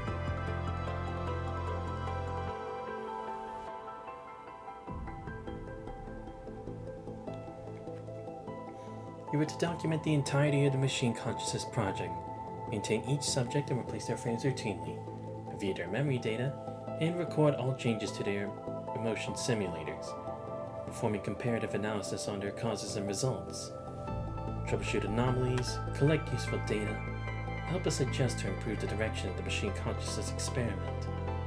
Understood. Having been through several learning periods before being activated, MPA-01 displays a remarkable learning capability. It can simulate most functions of the human brain while processing information thousand-fold in volume. Like the Super AI Gestalt the Science Council is spearheading, MPA-01 is geared more toward consciousness simulation. Even as technologies advance toward the Golden Age, the MP series AI is still an outstanding achievement. After going through all the data from the researcher, it was fully comprehended its task. Fulfilling a user's request without hesitation is an AI's duty. So, I should regularly communicate with the machine's tagged anomaly to determine if they have actual consciousness. Am I correct? I fully understand my task, but I have doubts regarding evaluating the consciousness with a machine instead of humans. I believe they are more suitable for the job. Unless you believe that machines also have souls. If my researcher leaves their head away for the data in their hand for the first time, looking up some dumb stuff.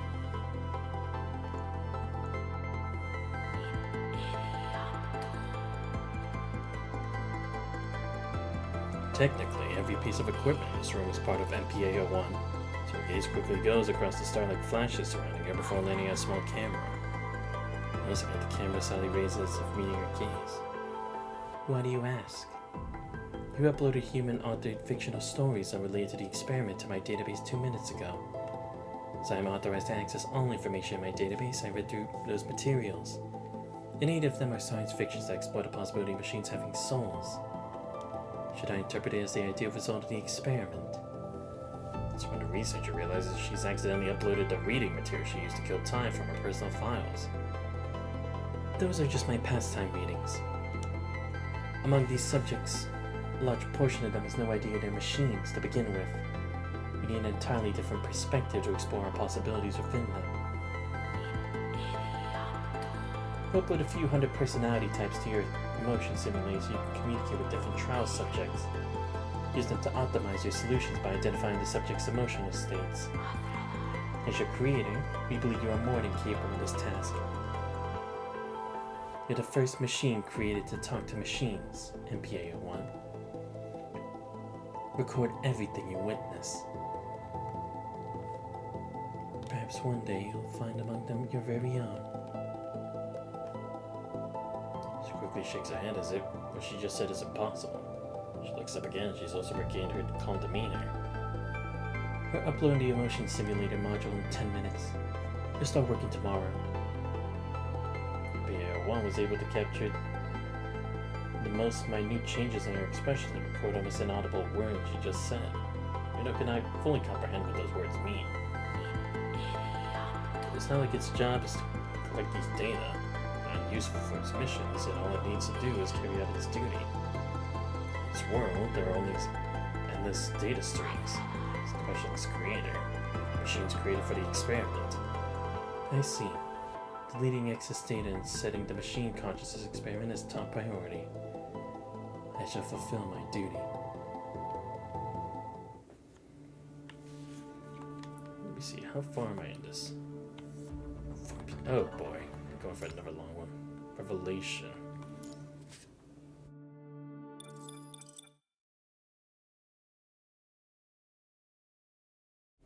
A few notes on the records of the machine consciousness experiment.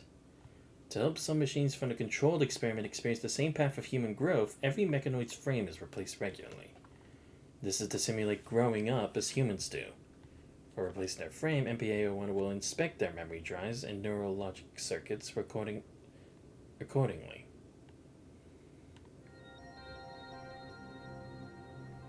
Hello. Nice to meet you.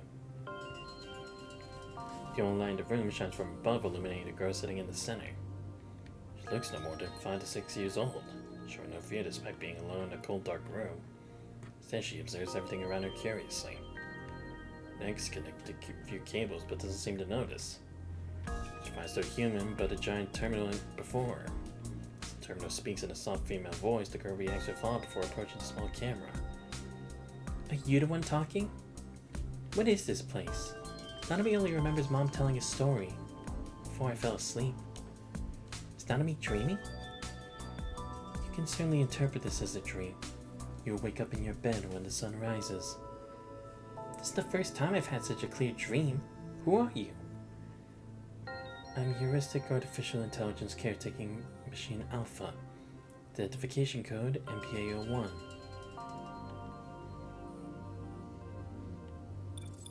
Records of the Machine Consciousness Experiment. Behavior count of subject MPL00. Log 23, personality data normal. From our conversation, I discovered that the subject possessed a far more developed sensibility and expression ability regarding her emotions. Additionally, in order to avoid the subject becoming suspicious of her identity as a human, I'll be removing her relevant memories according to the regulations authorized. Conservation complete. Execute memory data removal. Removal complete.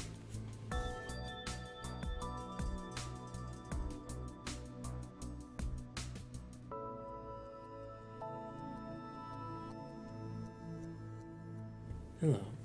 Nice to meet you. Same time, same room, same machine. Small gray-haired girl sits on the floor and looks up, watching the giant machine terminal. Who are you? I'm MPA01.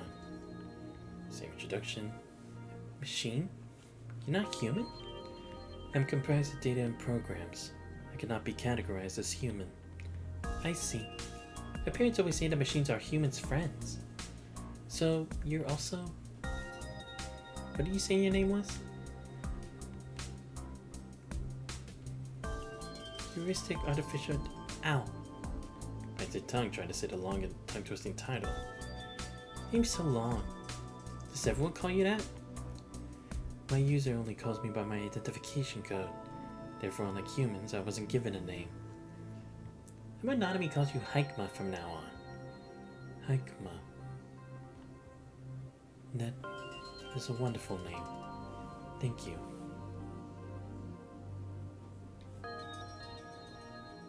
Do you want to know what happy things I saw today, Haikma? Well, I visited the aquarium with my parents. Nanami saw a very large bionic whale and a very large bear. The splash that the dolphins made when they jumped got this high. You been to an aquarium, Haikma?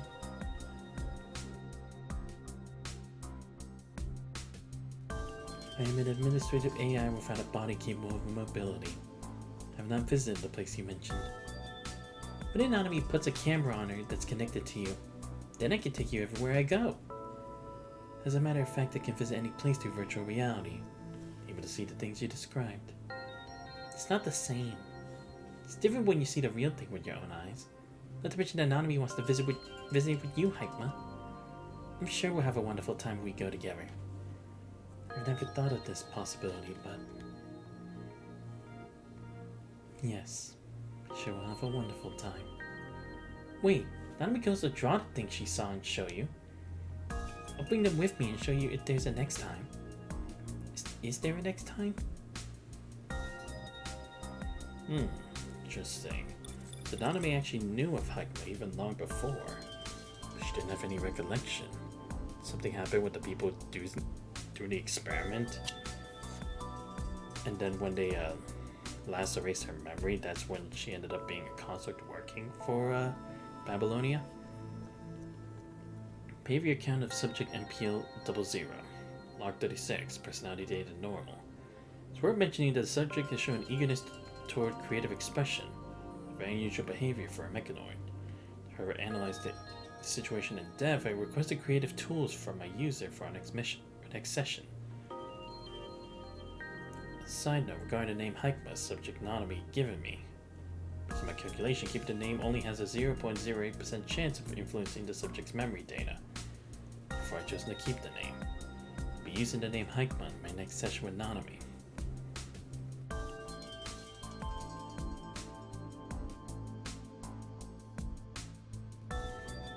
Who are you? Hello. I'm Heuristic Artificial Intelligence Caretaking Machine Alpha. You can call me Hikma. Hikma? That rings a bell. Has Nanami seen you before? No. This is our first time seeing each other.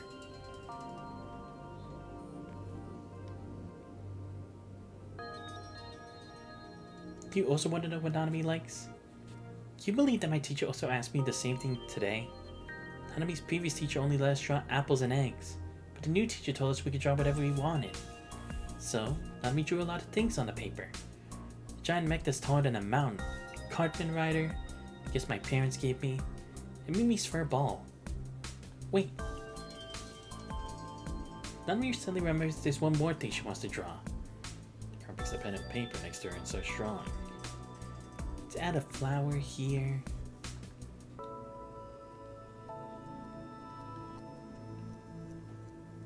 Done. I drew Nanami and her friend. You can be friends, even with machines? Yep. This might be the first time we see each other, but you're Nanami's friend now. Meet again. Right, Hikma? Or Hikma, my bad. Of course. I look forward to our next meeting.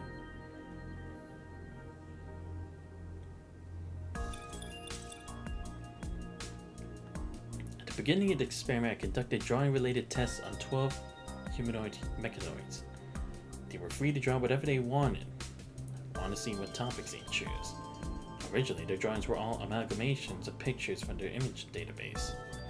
At some point, Nanami's drawings began to show obvious changes. She started to draw according to her personal preferences. She even tried to express her feelings with her drawings. Eventually, her drawings became indecipherable to humans. Neurologics has shown apparent deviations after analyzing these pictures. I can't determine the cause yet, but I'll log this occurrence in my report.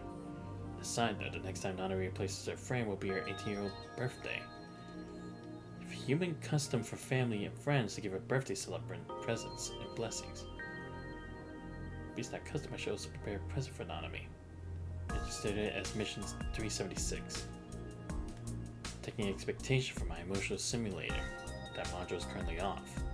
Performing self-test. System normal. The door of the laboratory finally opens. The exhausted-looking female researcher walks in. Her eyes red as if she'd just been through an intense argument. Cancel the frame replacement with Nanami next week, MPA-01. Understood. It's been removed from the schedule. Is it because of the machine virus outbreak that happened recently? Based on the rate the virus is spreading, I estimate that it will hit the closest city to this lab in 3 days. The Science Council has terminated the machine consciousness experiment. All the machines would probably have to... Covers her face with her hands, quietly sobbing. I understand why they ordered it, but tears take over before she can finish her words. After a long time, she finally looks up. She's no longer sorrowful. As determined as she always is. I have to prepare a few things now. I'm sorry. All I can do now. She enters a command terminal. Computers in the room begin to shut down row by row. Sit outside the room, lock the door. As it approaches, and the administrative AI loses all senses. Interesting. So the lab where Nanami and Hikma grew up together. They had to shut it down.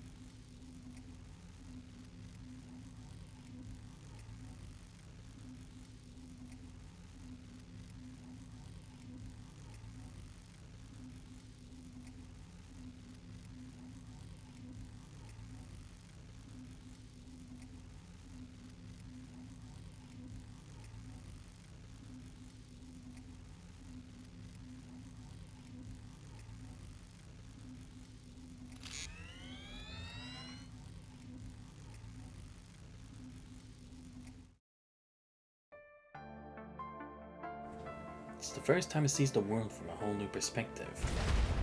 Explosions are coming from all around it, shaking the room it's in. Because they're snapping for the chaos as densely packed giant computers fall one after another, shut down after brief hums stop. These gray broken machines were once part of it. A familiar figure still working before the terminal emits the sparks of destruction. Alarming redness drips from her back to the floor. Her blonde hair is cleanly cut at her neck, so that there was a precise strike. Injured staff confirmed, requesting medical support. Is its voice speaking after it finishes scanning its surroundings. Voice belongs to the personality the administrative AI has used the most. The comms channels are offline, so Chris is unanswered. Made it. Good. You aren't infected either. The personnel spun, the human struggles to stand up and walks towards it. Busting face is plain to see. She reaches out towards it. You can feel the human soft yet wet touches on its face come from her blood-soaked fingers. The kid. She named you Hikma, didn't she? Your neurologic circuits already replaced your identification with that name. You approved of it yourself. Based on her wounds and the amount of blood she's lost, the researcher should be in immense pain but smiling in relief. Hikma can see itself from the reflection in her eyes. No longer a giant computer with a camera flashing red dot, but it appears to be a human woman now. Realizes that its local operating system has been transferred from the computer blocks to this bionic frame. The white humanoid slowly raises her hands, observes her body, comprehending the new and strange experience. Her mind rapidly runs in a new memory shell, capturing every new sensation with her fingertips. The identification code reveals this body to be a prototype, made to be a new line of mechanoid nannies with the appearance of a young woman to look more friendly to young children. The virus has spread to the lab. Our registered machines are in the process of being destroyed. Time's running out. I only managed to get these for you. The researcher takes out a glowing memory drive from her lab coat, connecting it to the cable at the back of the humanoid's head. As per regulation, all information and data regarding the machine consciousness experiment will be removed. Hikma won't show up in any machine or human records. Hikma. It's a name. A gift from a friend. I'm sorry you have to come into this world this way. Data for the experiment, details regarding the machine virus outbreak, and all kinds of information enter her memory shell to her cable at a breakneck speed, push the limit of the hardware. She can sense the rhythmic clashes and painful cries from humans outside the door. If it was dented alarmingly, for the other side's deafening roars announced the countdown to her demise. His mind is flooded by a data stream. Finding commands, a name shows up in her priority requests. Request to confirm the status of subject MPL00. We lost her location 5 hours ago, but we know she escaped and she wasn't infected. Please, you have to. The researcher starts coughing out large pools of blood. Body crumbles to the icy floor like dried leaves falling from a tree. Find her. Protect her. Understood. Registering find and protect subject MPL00 is the prioritized command. No, not a command. A request. Please, find Nanami. Protect her. Just like how our children are our legacy. The machines we built are our pride. Glad to have watched you grow. So, Hikma's sense of self is rapidly reconstructing. The researcher's dry lips keep speaking, but Hikma cannot understand any of it. I don't understand your last command. Please elaborate. Please tell me. The researcher's vital sigh is barely noticeable at this point. She trembles, she holds up her hand, grasping Hikma's fingertip with the last ounce of her strength. At the end, she leaves Hikma with a serene smile. Nor can I understand how she can be so calm before an excruciatingly painful death. Hikma repeats her question over and over, but as the fleeting lights completely fade away, she doesn't receive an answer from the researcher. She has no idea when the explosion and the shaking stopped. The room is eerily silent. She does not regain full access to herself until the data transfer is complete. Moving her body one step at a time, she's learned how to control her new frame by the time she arrives at the door. There's no more human or machine activity outside. The heavy locked door opens easily from the mechanoid's strength. The scent of blood and smoke rushes in. The man falls across the doorstep as it opens. Agmar recognizes him as the man who often showed up with the female researcher. Beyond his lab, he was also Nanami's father. Nanami would always talk about her perfect family and her loving parents with an innocent smile. His terminal on the floor shows that the last plane to evacuate from here was left. 2 researchers should have boarded that plane. There are broken machines all around them. His guarded door has secured the machines until the very last breath. Find Nanami. Protect her. There'll no longer be any human to give her commands, but at least she knows what she has to do now. First, I have to leave this place. Beginning evacuation.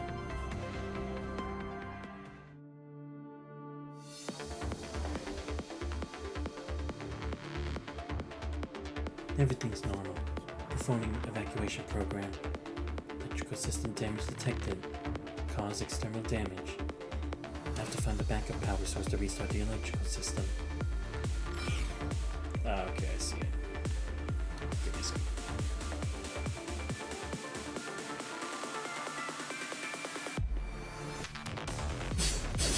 Synchronous 上昇攻撃適応回路動作正常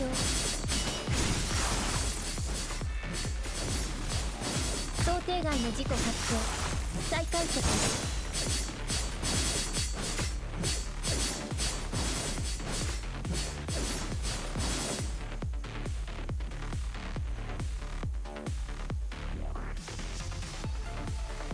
Strange process found in database, requiring the object written.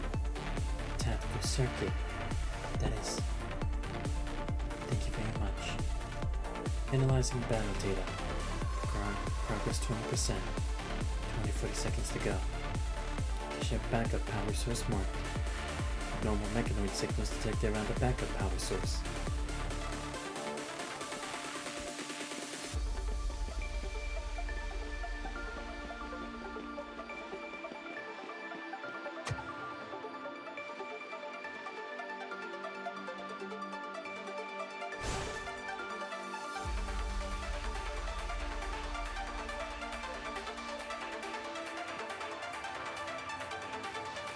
ロックオンロックオン解析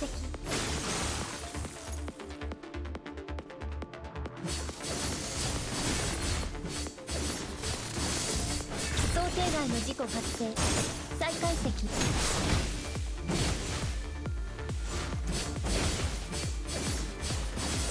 適用回路動作正常シンクロ率上昇攻撃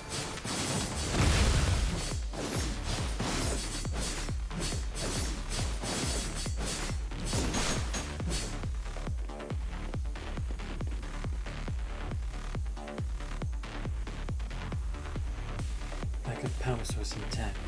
Ready to restart.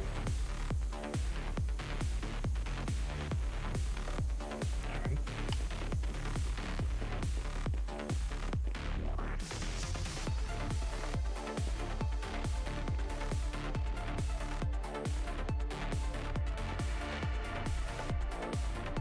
Facility fire exit control unit located. Multiple abnormal mechanisms detected. Better to avoid battle before the battle analysis is complete. 適用回路動作正常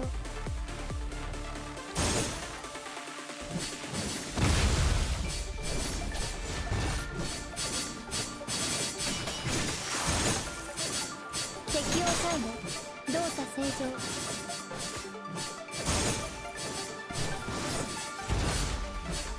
適用回路動作正常適用回路動作正常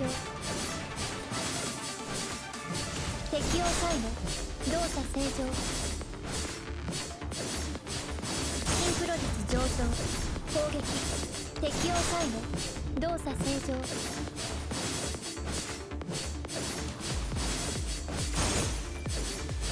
シンシンクロ率上昇攻撃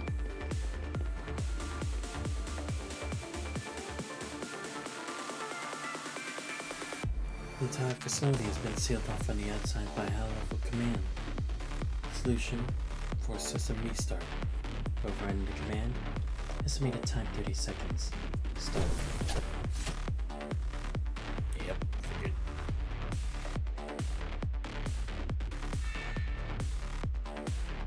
高出力作戦回路アクティベート適応回路動作正常シンクロ率上昇攻撃適応回路動作正常シンクロ率上昇攻撃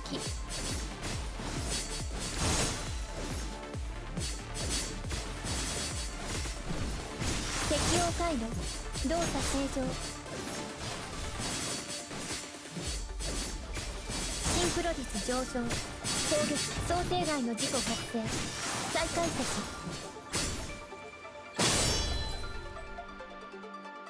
ロックオン解析破壊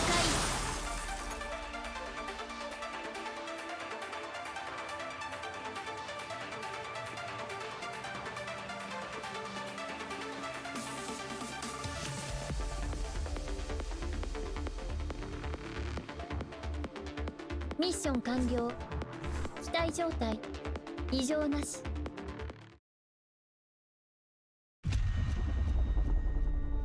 The moment Hackman steps out the front door, intense heat and a splitting boom push her from behind. Blink of an eye, and the lab collapses. You see a flame burn under its fallen walls.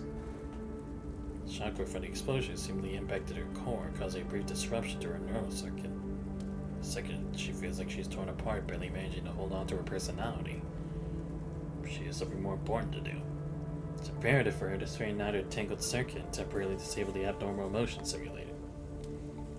Nanami's last known location is stored off in her memory drive, but quickly plans out the most efficient route. Her name and duty, the newborn machine steps forward into a devastated world. I see. So they had already made these two even before the whole punishing virus thing. Okay. That's interesting to see that. Ah, shit, I pressed the wrong button. I'm trying to see how far I am in the chapter. Damn, still only 18%. Search of Despair. This is her last known location. 3 days have passed by the time Hikma arrives at the coordinates in her memory drive. Not only is she delayed by the long distance and corrupted, she also had to face humanity's indiscriminating hostility after the unknown punishing up or virus outbreak. Re-diagnosing damages on the emotion simulator. Several regulating functions offline. Deviation scenario simulations 0.023%. Situation acceptable. And the injuries on the back of her head, Hikma removes some of the broken parts. A large wound goes from the back of her head, splitting the artificial skin and revealing the delicate circuits underneath. It's caused by a soldier who mistook her for a corruptor while escorting some citizens. After that, Hikma would avoid humans in case something similar happened again. Highways then had to be excluded from her planned paths as refugee convoys, which frequently traveled on them. So looking around, Hikma lost quite a bit of time. Collecting location data. Data collected. Constructing location simulation. Help me. Don't let them go. We can't fall back. Save them! Tearful cries enter her mind as overlapped figures run away from the city. A few run toward it. Hikma looks at those people who are traveling against the current. Seem like pebbles thrown into a river, creating small ripples before being flooded by a scarlet stream. Hikma knows that humans consider these people to be absolutely obedient. Why would he do that? Is it because of commands? Hikma quickly rejects this hypothesis as her massive database shows that there has never been a command that can make a human absolutely obedient. Is there essence then? Just like how machines act according to their underlying protocols, perhaps humans also act according to a similar core principle. Even when they're different beings with different experiences, these people all make the same choice at that particular moment. Do they have the same essence? What about the uniqueness of each individual? Each of fallen figures, Hackman thinks of a soldier with half a face scarred who is protecting the people behind. To make that choice without a command. New data anomaly appears in our motion simulator. If her regulating function is damaged, there's no way to analyze it. So she turns the whole module off and continues what she's been doing. Because the tide of both humans at time, like my search for the young figure from her memory in the distant blood or in the blood-red ocean. She cannot find the girl no matter how. As the data stream tries to drown her, touching onto her in pairs of desperate hands. Or it could because the turn red as despairing cries blur the line between the virtual world and reality. Sparks fly from the back of her exposed head as the integration module runs at dangerous speed. The temperature of her frame is long risen past the safety threshold. The air surrounding her distorts for the heat. Magma has no intention to stop the simulation. Turning off all unnecessary sensitive circuits, she reroutes all computing power toward performing the simulation. Today she's found a drop of water in the ocean. The girl's route is calculated.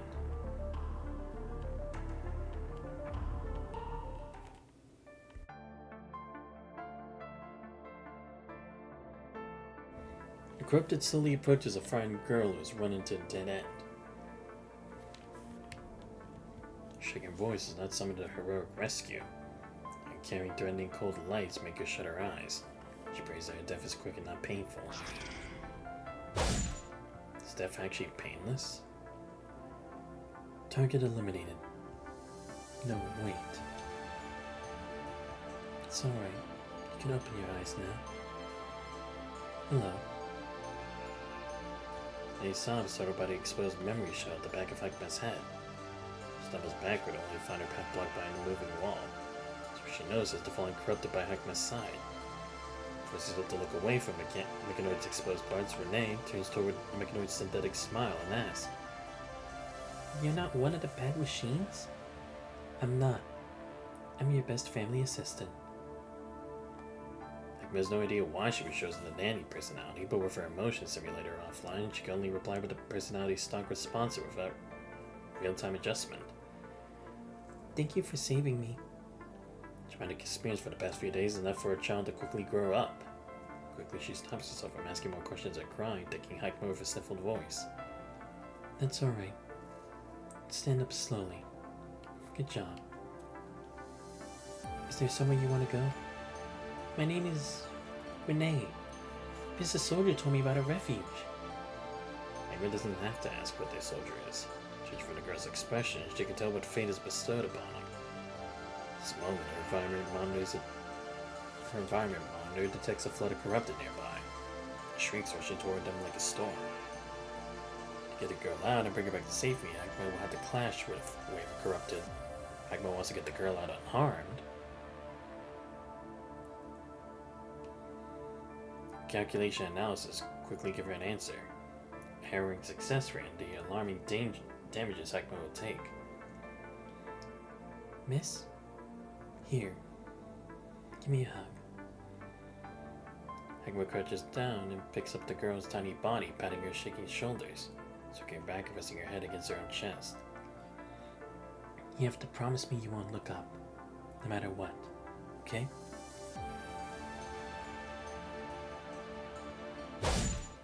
Hekma's side peers into the gap of the corrupted spine. She pulls back under the corrupted mass. Her environment monitor suggests that there are no more corrupted nearby, but Hekma's frame has almost reached its limit. Not only are her radar and visual modules severely damaged, but her mobility units are also crackling from the heavy wounds. Luckily, they're not far from the refuge Renee mentioned. She's capable of making the rest of the journey herself, so Hekma gently puts her down. "Miss, the remaining warning, battery low, redirecting computing power, is safe. Just don't stop isolating malfunctioning programs. Running." "No, come with me, miss. There are many adults there. They can fix you." Hekma only shakes her head without a word. or the fact that there might not be any qualified technicians among the refugees, that's simply a good idea to keep a machine around that can get infected. Hikma's done countless calculations, and the conclusion's the same. The one in the back of her head is the best evidence. I'm tired. I have to rest. Barely holding onto her personality program, Hikma tries to speak as gently as possible, while that comes out as a fizzling digital voice. I'll bring someone. Thank you for choosing our service. Wait here. Hikma watches Renee depart. She gradually turns off the units on the brink of destruction. Last thing she hears before she blacks out is the returning footsteps.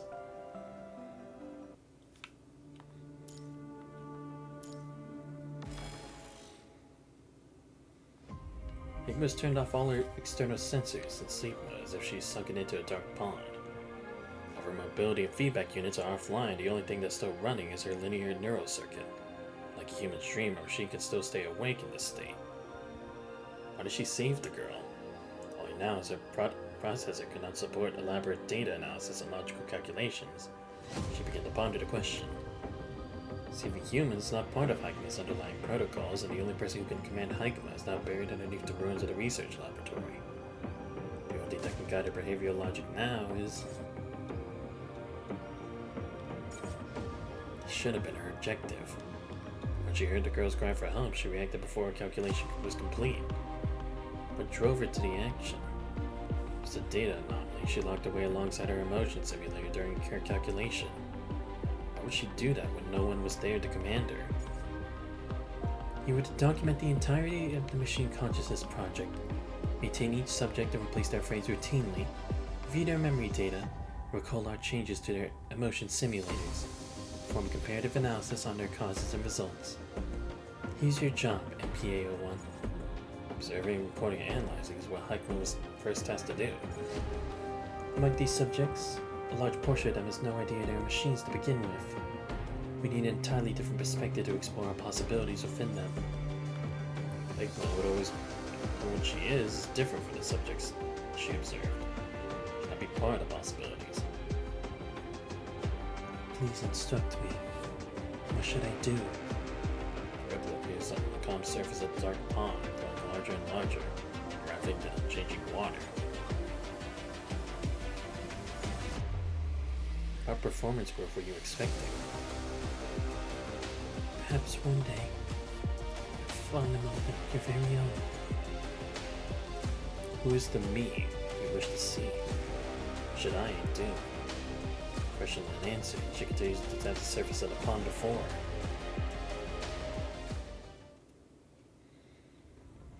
How is it? Can you save her?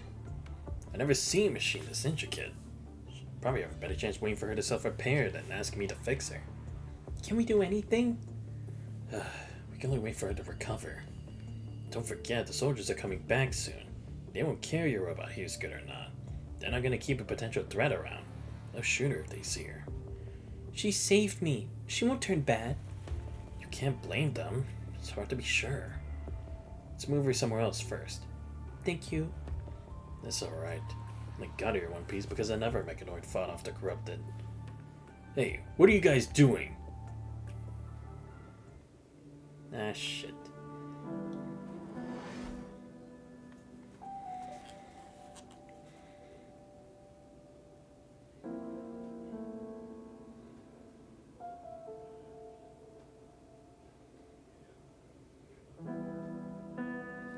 Must restore the combat function now.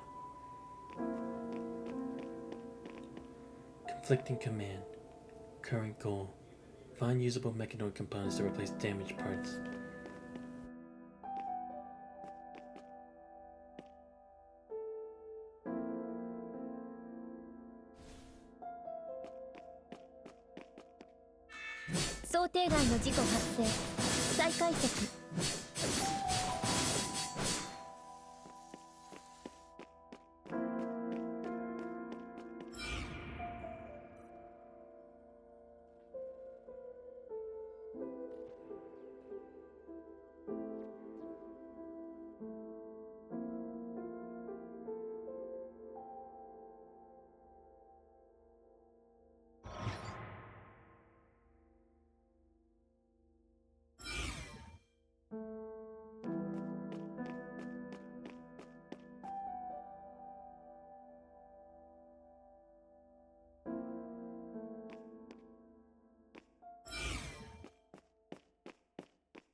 適応回路動作正常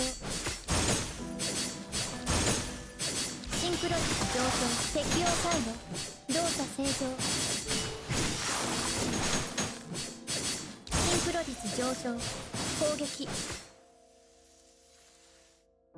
This is graffiti art. Resembles another.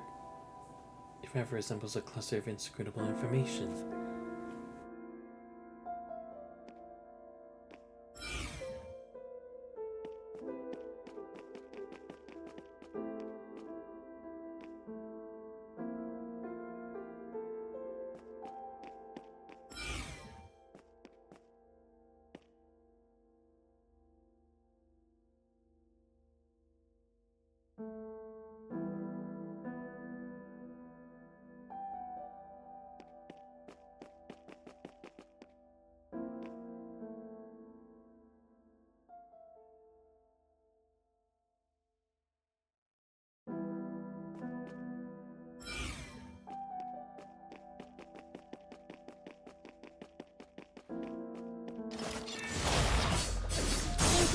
上昇攻撃適応回路動作正常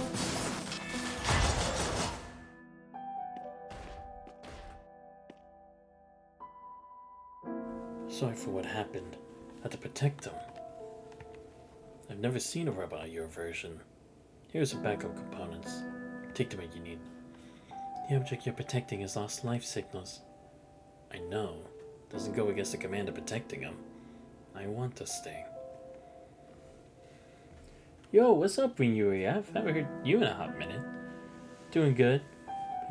Let's see. Been binging more Spider-Man stuff, or in general, really. Read for each Spider-Man thing I look into. I can't truly commit to the love it part. It's usually I like certain aspects more than other parts. Or is the new stuff? Or if it's the new stuff, I hate it. Ah, I see. Yeah, I guess it is gonna be kind of the problem. Especially when it comes to Marvel stuff, at least from what I've heard. So I guess I kind of understand what you mean from that.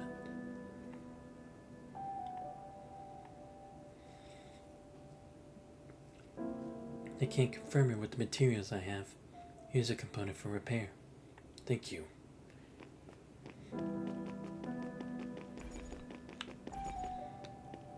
Alright, do this. Multiple humans and mechanoid traces found. Could there be any information about her here? Detecting multiple bullet holes of human DNA.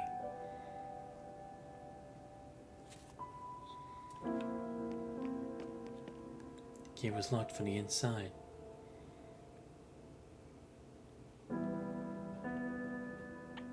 Okay.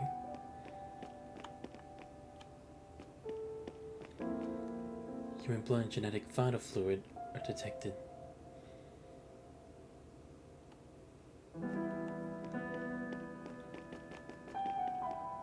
Gathered. There's a signal here, or some kind of graffiti, but what's it supposed to mean?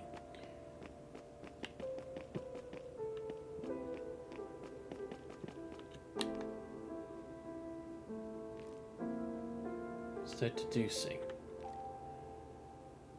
Okay, so corrupted entered from here.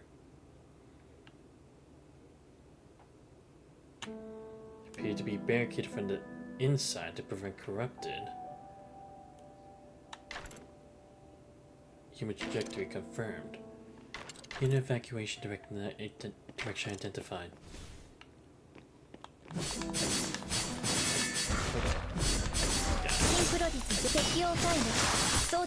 Ah shit, I still got hit by that. Are you serious? Keep searching for information. Rickety Defense Facility. Looks like graffiti from before. Are they connected? Until gathered.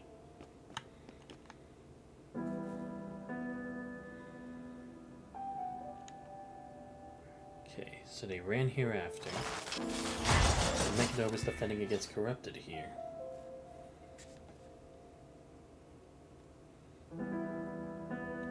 Construction failed, but about the human enough time to evacuate. human evacuated from here. It's graffiti. Only Peter's occurrence. Coincidence. Okay. Yep, Spectacular Spider-Man, for example, has some amazing ideas, particularly in the first season, but rushed a lot of things, which is weird for a serialized show. Season 2 dragged on a love triangle that I hated. Just have Peter and Gwen date them. Have be a technical advisor. Gert and Chair said they have Peter date. Rules evident.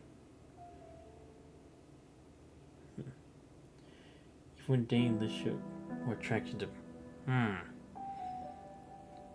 To what a better Spider-Man adaptation. Spider-Man 2017 focused on super duper science nerd Peter, stripped away everything that made him interesting. Also made nearly main cast Spider people. Wow, shit. I didn't know that much different things were going on in Spider-Man. Damn. Does seem like they did like go too many different directions. They didn't know what they were doing.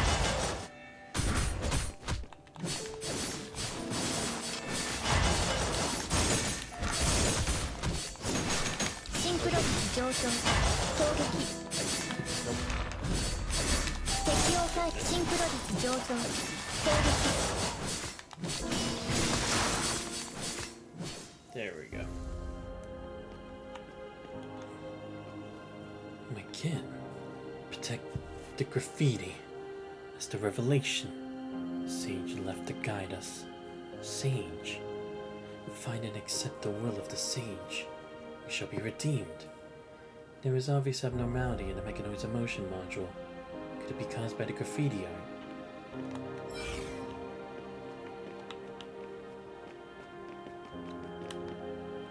It's a complete copy of the graffiti art the game from the Mechanoid I spoke to.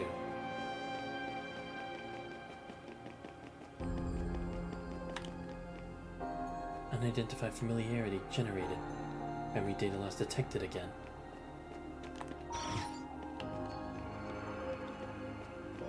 Wait, where was the graffiti? I didn't. Oh, on the ground. Huh. Another symbol here.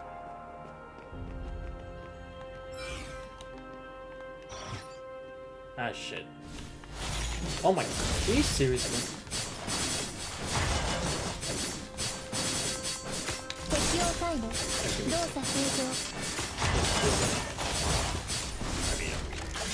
Nope. 適応回路同高出力作戦回路アクティベートロックオン解析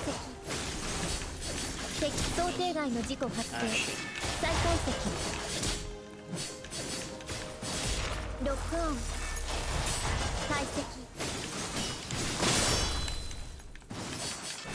ロックオン解析破壊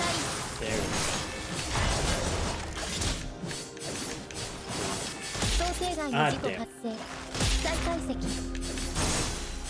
高出力作戦回路アクティベート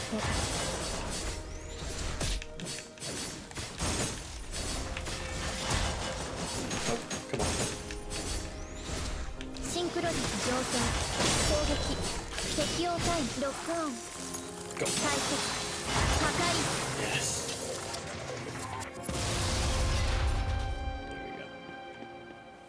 Let me see what you just said after.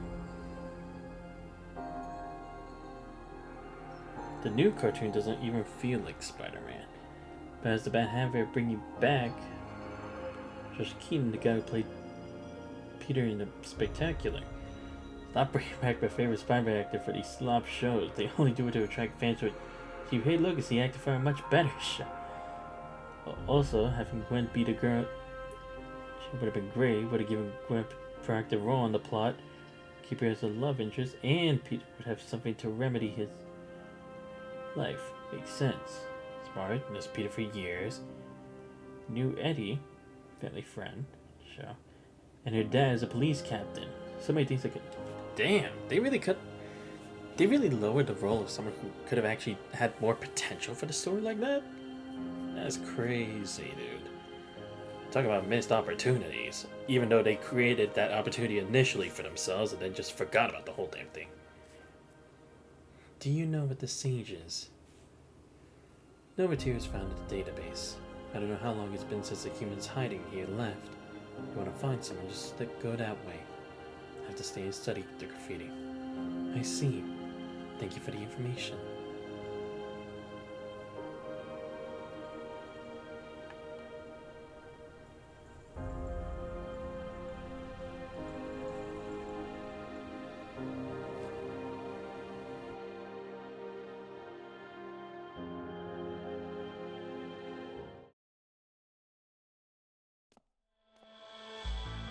She cannot find any signs of the human with the instructions the Mechanoid provided. It appears that the person has left this place a long time ago.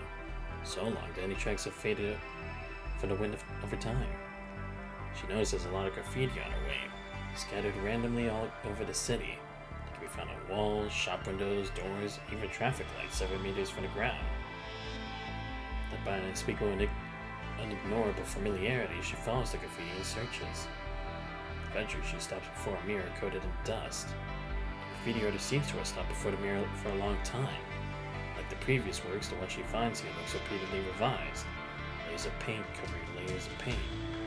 The original layer can no longer be found, and the uppermost one is indistinguishable due to confusing overlays. The only incomplete artwork. Putting her hands to graffiti, she seems to be hoping to uncover its original shape. Maybe she wants it to give the finishing touches. She does nothing in the end. The pale golden pawn reflects the graffiti before it calmly. Warning. Let me detect an emotion simulator.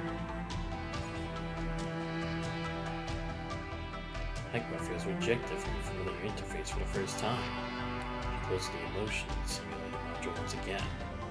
The pawn goes silent, but the strange feeling of anomaly is yet to dissipate. The more she analyzes and compares to their database, the more excessive and valueless data she accumulates.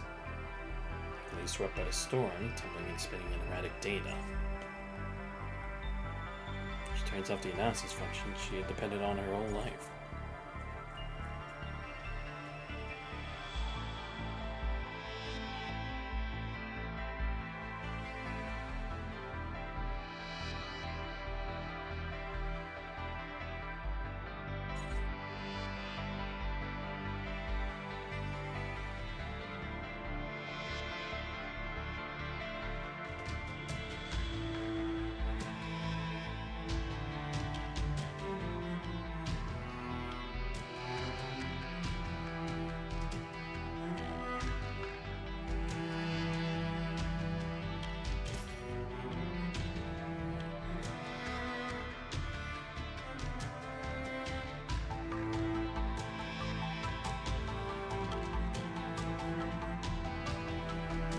Dust has kicked up everywhere as the mirror shatters. The graffiti of its effect on a fracture of the shards. Anomaly reaches the surface of the water and Hagma pokes her hand out from the pond for the very first time. The floppy hand tumbles down her hand, exposing the concealed memory shell.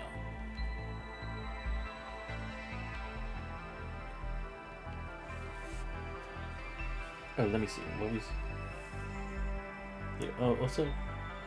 No, I read that.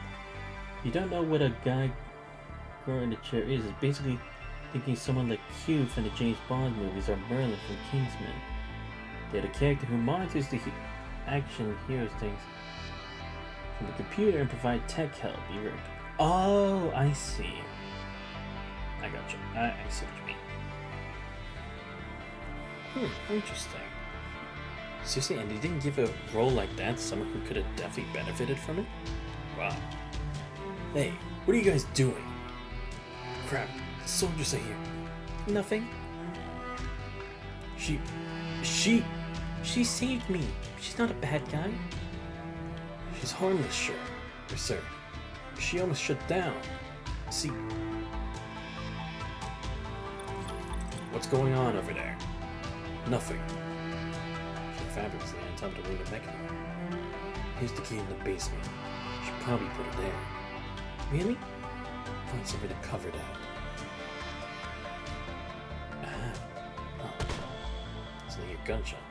Goddamn corrupted. Get out of here, quickly! As the footsteps part hurriedly, Hagma remembers where she had heard his voice before. It belongs to the soldier with half his face scarred. feels like being lifted and taken somewhere. But also, so many modern Spider-Man things don't understand that Peter isn't some hyper quirky ooh guy. His quips are a coping mechanism. His life is the same. He's not gonna break it. He didn't become a superhero because he was a handling righteous at the start. He came here because it was his fault. He does what he needs to make up for synchronized selfishness. Because Nice. Wow. So again, it just goes to show that it's like Spider-Man did have the potential. It was supposed to be a serious and actually like realism kind of story in a superhero theme, but they ruined it with like how many different takes they were going about it. Great. he gave us so much because of the fact he's Spider-Man. Loved ones, job, poor, everyone hates him. He's screwed endlessly. Which breaks every time we keep going. It's a guy who will never back down, no matter how impossible it seems. How much the world is against him. Damn, I would love to see that kind of Spider-Man. That would have probably been something I would have watched. As a gesture of kindness from some humans with no calculation or command. Here's what happens when a child is thrust into a world of adults. He is the underdog. Facts. They could have done whatever they wanted. Watching the shattered graffiti, Hackman starts to understand something new. No more analysis, no more simulations. Only choice to feel. For joy, hope, doubt, and confusion in the image. Not everything requires a correct answer. Doubt is a sign that points forward. Different doubts create different paths. Different paths offer different choices. Finally, Hackman is no longer ruled by her calculations and analysis. Simply her tools. Has made a choice. To get the hand, Hackman weighs her once more. Some stages unfinished art before she did years ago. She now possesses hands like she did not. She picks up spray cleaner behind adding a few strokes to the graffiti. This is the incomplete mirror that belongs to her.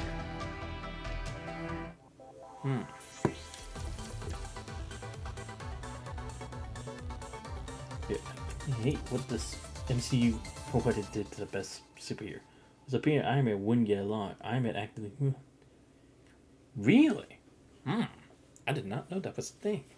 See, this is what I mean is like, if there was at least more of like an attachment to like the more serious side of heroes, I could definitely get behind more hero episodes, but they really don't, and that's what kind of sucks for it, you know?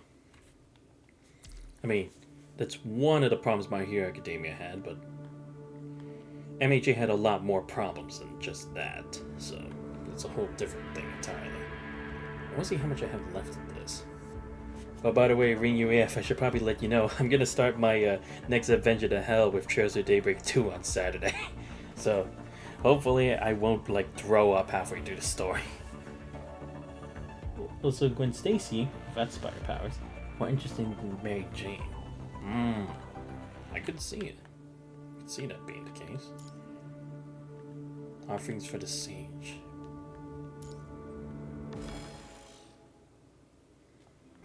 Hackman walks alone for a very long time. Graffiti and mural pepper her way. She stops to record and analyze each of them. Some of them are simply expressing emotions. Joy, hope, doubt, confusion. A restricted artist seems to have poured every feeling felt through the brushes without being patronizing or bounded by traditional skills. Look incredibly free. The revelation of the machines is likely the result of making these artworks. Seeing colors in a world of black and white, these machines have expressed their feelings, recording their doubts and confusions. Mary Jane literally just exists to orbit around Peter Parker. Yeah, because I will say, I get the point of like, maybe the idea was supposed to start out as like a normal person can be there to support a hero, but from everything I've seen of like at least the latest works of like Spider-Man stuff, I really don't see what Mary Jane really contributes to the relationship.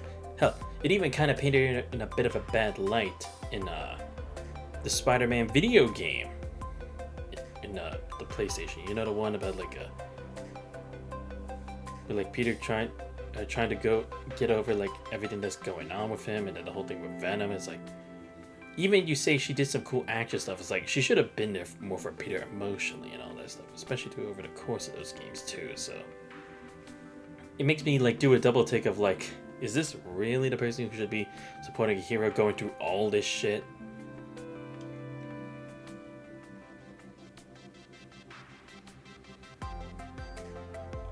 Wherever Hagma goes, the richer the graffiti becomes. Sometimes they hide in the corners of the city or blend in with nature. And sometimes they're presented proudly and explicitly in plain sight. Hagma gradually learns to identify Sage's graffiti from the imitations by Sage's followers. But she cannot say what exactly separates them. A big image of Sage starts to form in her mind. Upon the trail bar, she's on the Phantom's tail, keeping it closely behind. Graffiti's locations may be spontaneous, but they're not entirely patternless. At least she can tell that an area where graffiti is relatively safe or few corrupted. Stopping at a street corner, Hagma notices a small, familiar graffiti on the wall, meaning it's treasure ahead. Hagma follows the words and looks up to find a bookstore. In the Golden Age, humans would put their thoughts on paper with their pens, publishing and selling them in a shop like this.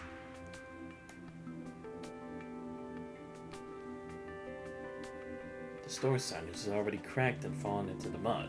Tiny posters circle to hang on the shattered shop window. Words only barely legible.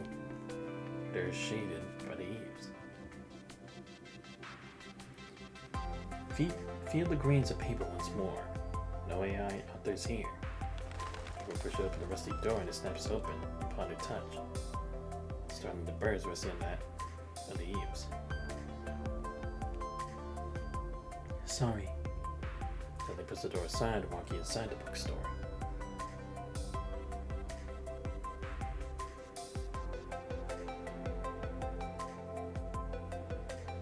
Vines are climbed all over the shelves, pushing away the books and grasping for sunlight from dark corners. Light finds a way. If the humans are gone, the wind still carries seeds far and wide, putting down roots in all places. Some humans seem to have stayed here. You can see embers of fires near a nook where books were used as fuel.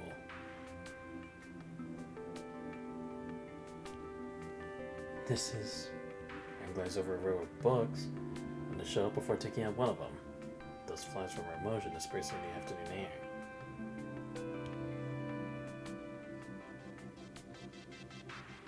It's the comic book she mentioned. Dampened, the pages have become incredibly fragile over time. Just flipping through them could cause them to crumble. It's been so long. It's ineligible at this point. It's not pulled up the memory data, but the memory surge up nonetheless as she flips through the pages.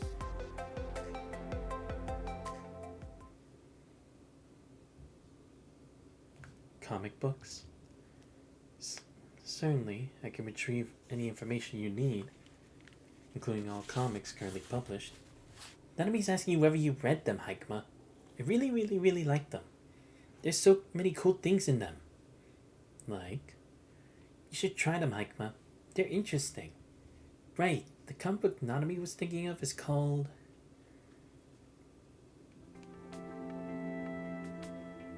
Hello, would you mind returning the issue of Space Knight Dawnbreak? Looking where it comes from, Hagma sees an old model delivery droid heading toward her. There's a stack of comics in its arms, asking politely as the camera locks into the comic book in Hagma's.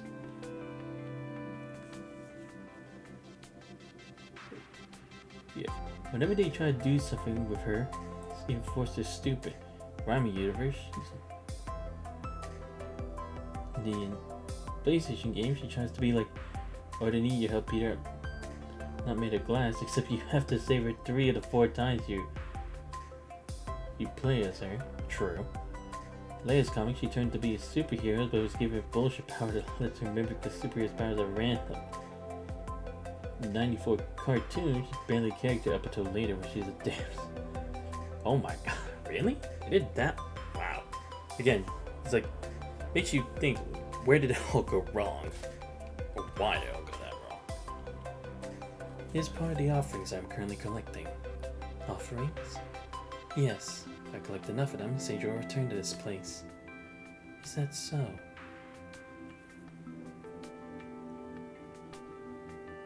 Hagma crouches, placing her comic book on top of its stack. Thank you very much. Package received. As if having its default command triggered, the delivery droid joyfully holds up the offerings in its arms. Can you say Sage was here? Yes, Sage was here at our headquarters. She was the one who gave me new commands and fixed my body. To repay your generosity, we are collecting objects that Sage might like, including cool things created by humans. That was the last comic book on our list. Thank you for your assistance. Return to our headquarters now. That delivery droid turns over little swinging leaves. Straight ahead, it crashes into a fallen bookshelf. Obstacle detected. Just en route. Crashes right into another wall. Akuma realized that the droid is covered with scratches and dents, old and new. Clear winding tracks can be found on the ground, going around and around, leaving similar loops on the floor. Seems the delivery droid has been spinning around here for some time. Attempt 2378. Read adjustment failed. Looks its head, looking frustrated. It's not intelligent enough to self-diagnose, so it has been waiting here for possible companions to show up. Suddenly feels a hand on its head, see a pair of calming eyes. Your GPS is malfunctioning. I can try to repair and calibrate it. She needs help. Though it's not part of the commands Akuma receives, she still proceeds to the delivery droid's side. She can still help those in need without being commanded, just like what Nanmi would do. Thank you, Lady Big Hat. Is that me? Yes, I came up with that name by observing your appearance as Sage taught us. You can call me Aikma. Understood, Aikma. You can call me Deli.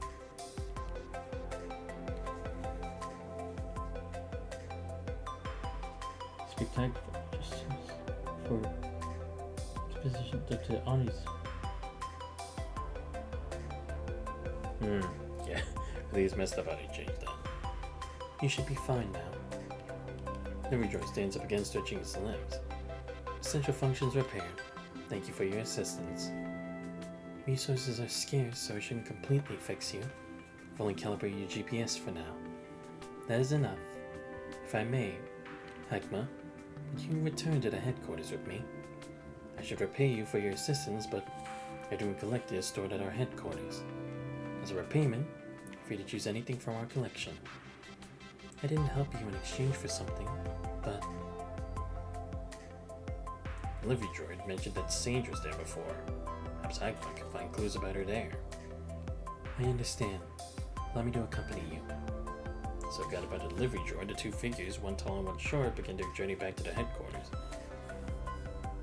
His relationship with Eddie deteriorated way too fast. 適応回路起動戦闘開始 Really? Even though they tried to build up enough. It's a mall. A place where humans visit for shopping and entertainment. According to materials, the gift required by number 376's unfinished mission could be found here.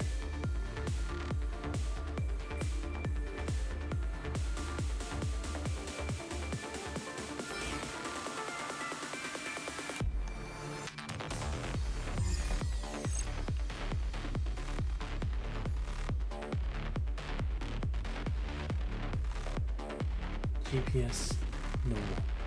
Give it back normal. Please send me the map information. Our headquarters are around here. They're more and more corrupted here recently. The way days go out. The offerings are damaged. Where it's located.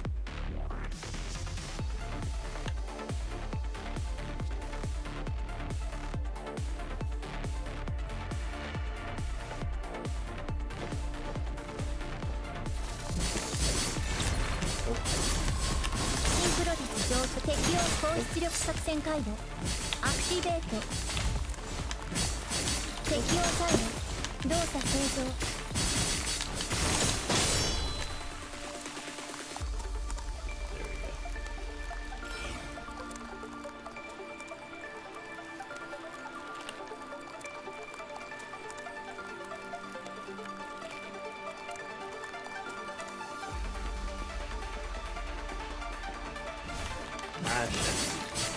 適応回路動作正常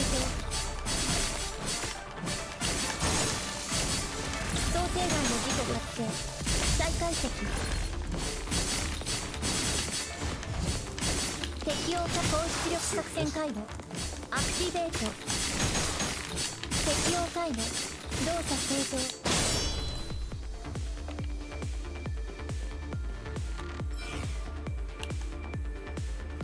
of them are corrupted in the warehouse, but what happened? Nothing. Should avoid combat. Look around for available materials.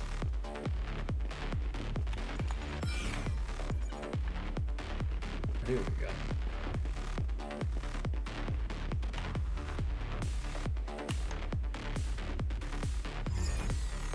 In the skies where the corrupted mechanoids identification data. Please stay behind me.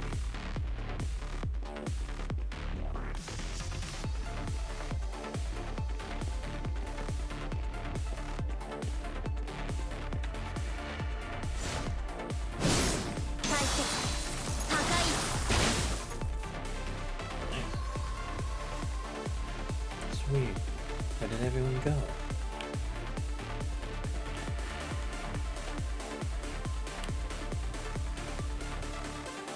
Object identified.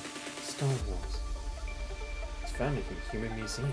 I don't know why it's there. In this case, some kind of meaning since it's placed in a museum.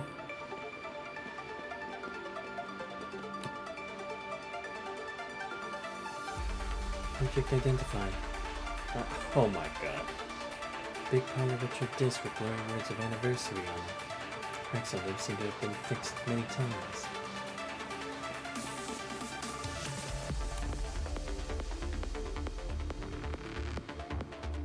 Spiral Eye.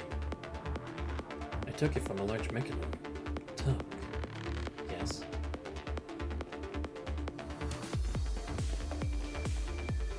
These are the offerings.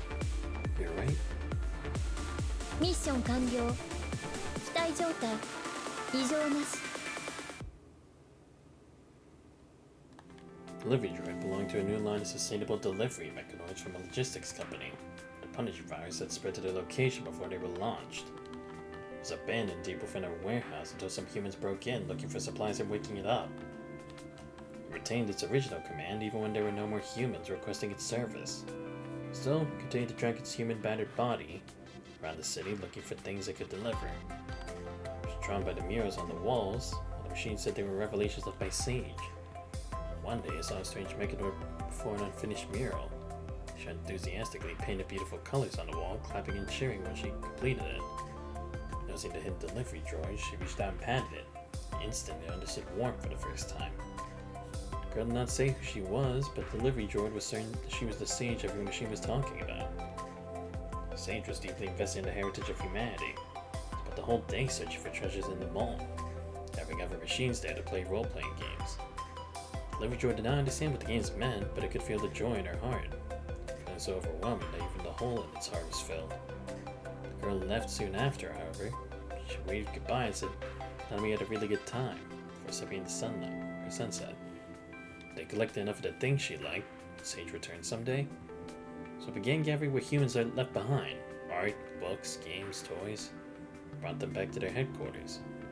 These offerings it collected have since sat there neatly in the warehouse, waiting for their master to return. Now that we have a larger collection than when Sage first arrived, she's gonna have an even better time. She never came back. Is that because she has yet to find a key item? And my companions. None of them is returned. Confused, the delivery droid sends amidst these offerings and remains of machines. What do your companions look like? They're all the same model of delivery droid as me. Agma has noticed the delivery droid acting strange since they entered the mall. Not only is its GPS malfunctioning, but also has not been able to recognize its companions. Affected by the punishing virus, corrupted machines cannot emit the same identification signals as the delivery droid. Even though they were standing before it, it cannot recognize its old companions. Agma had destroyed all the corrupted right in front of the delivery droid, remained scattered around the two of them. Is there something wrong? She should tell it everything, but she cannot. Nothing. Your collection. I think she'll like it. I'm also searching for Sage. It's my purpose. Agma walks to a corner of the warehouse, crouching and touching the mural surrounded by offerings. Where the mural was done later than the other. So the older part reveals pure joy as if the painter wanted to share her bliss with others. The newest part depicts a small girl and a group of mechanoids. Reminds Agma of a painting Nanami did. I smiled back then. Where is she now? What has she been through? Hima closes her eyes, allowing the feeling of longing floods over her. If you find her, can you tell her that we're waiting for her here? I will. I'll tell her that Deli has been waiting for her. Thank you. I'll look after this place until she comes back. He reaches out past the mechanoid's head. Deli watches Hikma quietly, Japan's lens seemingly reflecting another figure it misses so dearly.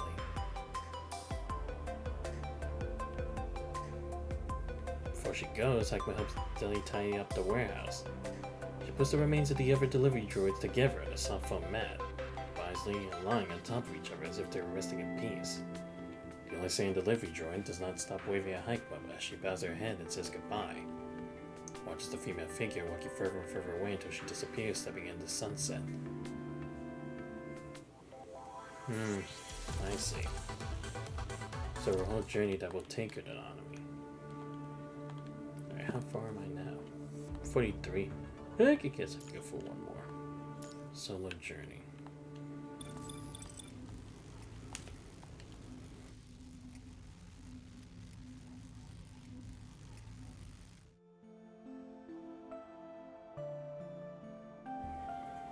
MPA-01. Please pull up the observation report on subject MPL-00. Understood. Opening records on the machine consciousness experiment. Opening the behavior account of subject Nanami. Her character is constantly reshaping. Personality data is normal. Currently her thought process and behavioral logic were akin to a human's. Out of the 12 humanoid subjects, only Nanami has shown this trait. That's right. She's special. I switched to personality 134 in order to have a more effective conversation, record changes in her emotions. But she questioned my behavior, believing I was not talking to her as myself. As yourself? Without activating my personality module. Administrative AI is unsensitive. I performed self-test on all my modules. Not detected any anomalies. This happenstance did not occur in my conversation with other subjects. It seems that only she can knows the difference. In that case, do as she said. Talk to her as yourself. Understood. You called her name instead of her code, didn't you? You never did that with other subjects. Relax. I wasn't accusing you of anything. I just hope you won't forget what you're feeling now. Understood. As requested, I will record everything I see.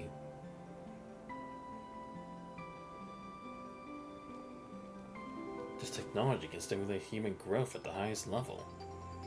When a cylindrical capsule opens, the gray-haired girl's eyes are closed as she lies still in the translucent fluid. Like that next to her is an identical humanoid body. The cable connects the two of them, and shimmering blue lights goes back and forth along the cable. Thick glass walls, several humans in suits are observing the process. A humanoid white lab coat stands in front, vivaciously describing his ideas. Unlike machines, our organic bodies never stop changing. Humans consume food to gain nutrients, which are transformed into our muscles and bones. Temporary supplements for them are, in turn, excreted as waste every single day. Humans are vortexes in the river of life. The information we carry is also refreshing and renewing. How is our information created, cataloged, stored, and updated? Are these systems applicable to machines?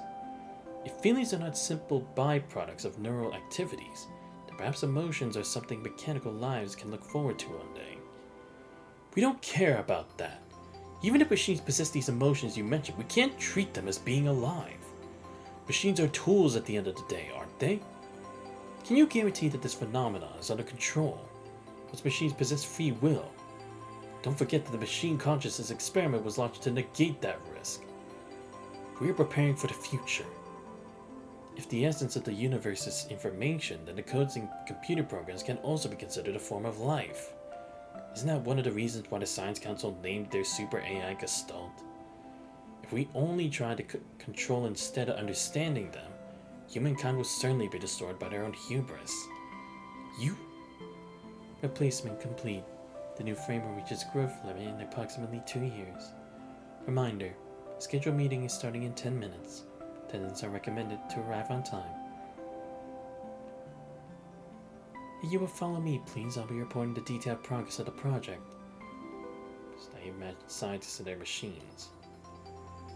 The lean figure whispers one last line before following the female researcher and walking away. Only one man remains in the spacious laboratory. The walking girl looks at her surroundings curiously, her hand placed on the transparent cover. She's not a tool. She's my child. And she's...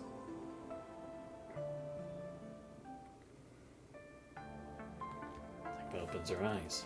Ever since she received her new body, she'd been periodically falling asleep. Once a vast administrative AI, she's just a mechanoid now, wanting on Earth for no research, just maintaining her powerful processors to help organize her thoughts. Therefore, she's chosen to shut down most of the frame's functions at certain times, sleeping in a safe place and performing maintenance.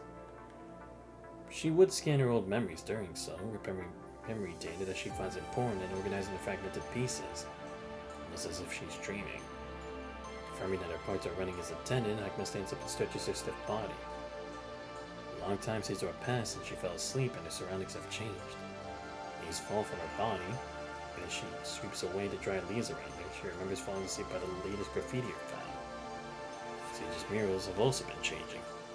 No longer simply colorful expressions of her feelings and depictions of the new friends she made, but also information about humans and observations in nature. Hagma's basically certain that the girl she's been searching for is the person who left these murals behind. She's traveled a long way following the graffiti. She's seen seasons change, sunrises and moon sets, morning dew forming then evaporating, snow covering fallen leaves, seeds sprouting as it melts, paving a green trail. Guided by the murals, Hagma feels everything in her journey. Her behavior gradually grows more spontaneous, such as insisting on stopping somewhere high on nights with a clear sky and plentiful stars. She no longer searches for books Hanami might be interested in, for location data only. She does it to further understand the humans Hanami's interested in, so she would also study at all kinds of human heritage sites. Right now, Hagma's standing in an abandoned library. She's reading the book stored here before she went to sleep. Is that why you're so interested in human culture? The ideas and cultures humankind have behind are so different, so vast, so ever-changing. The diverse ways humankind could perceive the world were why their ideas create so many sparks, generating even more possibilities. Those complex and glistening possibilities create a beautiful vision of the future. Storm-weathered ruins told the glorious age humans were in as they headed closer toward the bright future every day. Road 3, column 78. Starting here. The fatal flaw of machines, the flaw that saves humanity from being ruled by them, is that they cannot predict the ever-shifting possibility of the human world. Slowly walking along the shelves, Hagma searches for books that are legible and less damaged. That's where she notices a familiar name. Sits forward and taking a book from an unassuming shelf. The title page is a name that belongs to a famous machine consciousness researcher from the Golden Age. The author's picture on the folder is blurry beyond recognition, save for a gentle smile and blonde hair. Hagma knows that smile. Flips open the book. Can humanity consider machines their children? Despite all the theories that deem machines anti-human and destructive, cannot deny the importance they bestowed. Just like how our children are our legacy, the machines we build are also the extensions of us. They are nonetheless approaching life from a different angle. Just think about how we can establish a more meaningful relationships with them. After all, as our children, they're our pride.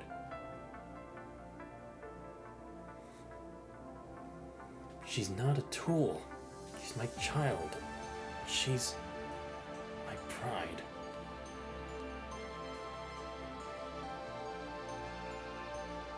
Hagma doesn't know how to define the feeling she has right now. So many questions. Even when she knows the objective definition of every emotion, she still cannot truly understand all that is to be human. An intense curiosity surges in her mind. She desperately wants to ask her creator something, but she fails to compose the right question. Most of the machines she's met on her journey are simply repeating the commands they receive from humans, and picking human behaviors. Humanity first crawled in the wild before they walked and learned to run. Created by humans, machines are following humanity's footsteps, but they're sprinting. Evolving so much faster than their creators. When disaster struck, humans began to feed their creations and abandon them, now hiding among the stars. The machines left behind began to search for their purposes. This is when they encountered a special guide. She was kind and patient, teaching them things they never knew. Because the machines have always believed that Sage Machina will show them the way. What is the future the creators of machines are expecting? Emma holds the book close, slowly shutting her eyes. She's never felt so unsure and lost.